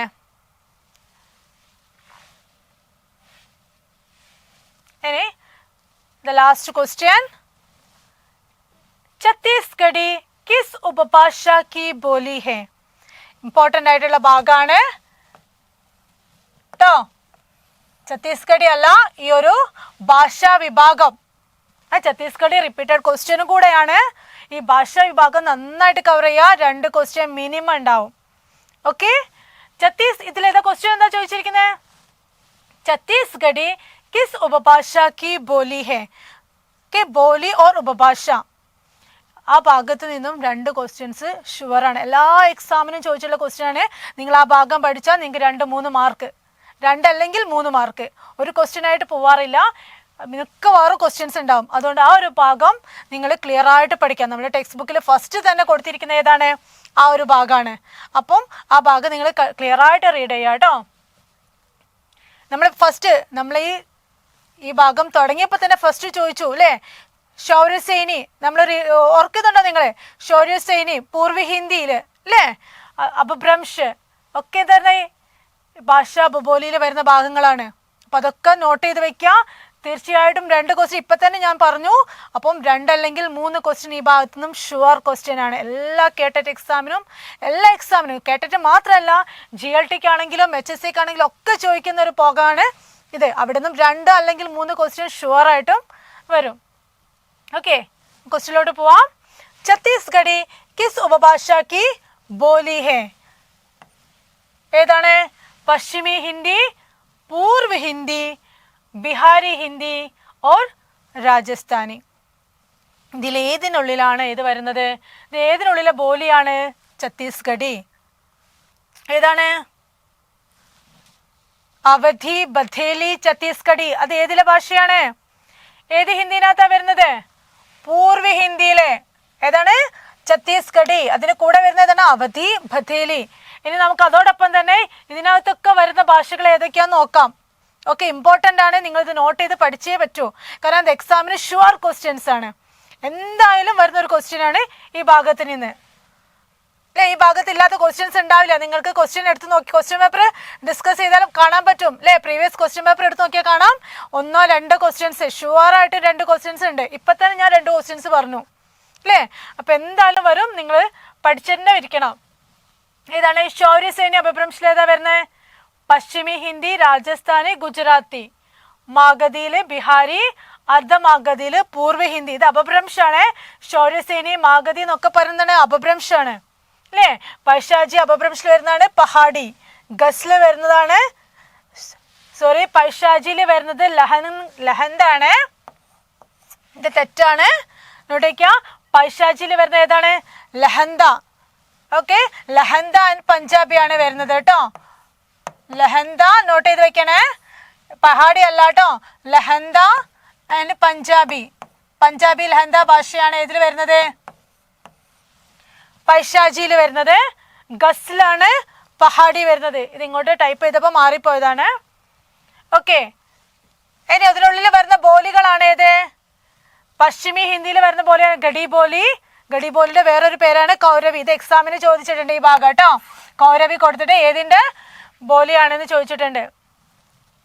പശ്ചിമി ഹിന്ദി, വ്രജ് ഭാഷ, ഹരിയാണി. ഹരിയാണിയുടെ വേറൊരു പേരാണ് ബാംഗ്ലൂ. അതേപോലെ ഗഡി ബോലിയുടെ വേറൊരു പേരാണ് കൗരവി. ബുന്ദേലി, കനൗജി കേട്ടോ. അപ്പൊ ഒന്നുകൂടെ പറയാം, പശ്ചിമി ഹിന്ദിയിൽ ഏതൊക്കെയാ വരുന്നത്? ഗഡി ബോലി, വ്രജ് ഭാഷ, ഹരിയാണി, ബുന്ദേലി, ഖനൗജി. ഇത് രണ്ടും ഇതിൻ്റെ വേറെ പേരുകളാണ്. ഇനി പൂർവ്വ ഹിന്ദി. പൂർവ്വ ഹിന്ദിയാണ് ഇപ്പൊ എക്സാമിന് ചോദിച്ചിരിക്കുന്നത്. അവധി, ബദേലി, ഛത്തീസ്ഗഡി. നെക്സ്റ്റ് വരുന്നത് ഏതാണ്? ബിഹാരി. ബിഹാരി ഹിന്ദിയിൽ ഏതാ വരുന്നത്? മഗഹി, മൈഥിലി, ഭോജ്പുരി. രാജസ്ഥാനി, ജയ്പൂരി, മാർവാടി, മേവാത്തി, മാലവി. പഹാഡിയില് നേപ്പാളി, ഗഡ്വാലി, കുമാവുനി. ഓക്കെ, സോ ഇത് നോട്ട് ചെയ്ത് വെക്കുക. നോട്ട് ചെയ്ത് വെച്ചിട്ട് പഠിക്കുക കേട്ടോ. ഓക്കെ, ഇത് എക്സാമിന് ഷുവർ ക്വസ്റ്റ്യൻസ് ആണ്. പിന്നെ ഇതും കൂടെ അതിൻ്റെ കൂടെ നോട്ട് ചെയ്യുക. പൈശാചിയിൽ വരുന്നത് ലഹന്ത. ലഹന്ത ഭാഷ കേട്ടോ, പഞ്ചാബിയും. Okay okay students, thank you, bye. ഇനി അടുത്ത ക്വസ്റ്റ്യൻസോട് കൂടെ നമുക്ക് വീണ്ടും കാണാം. Okay, by.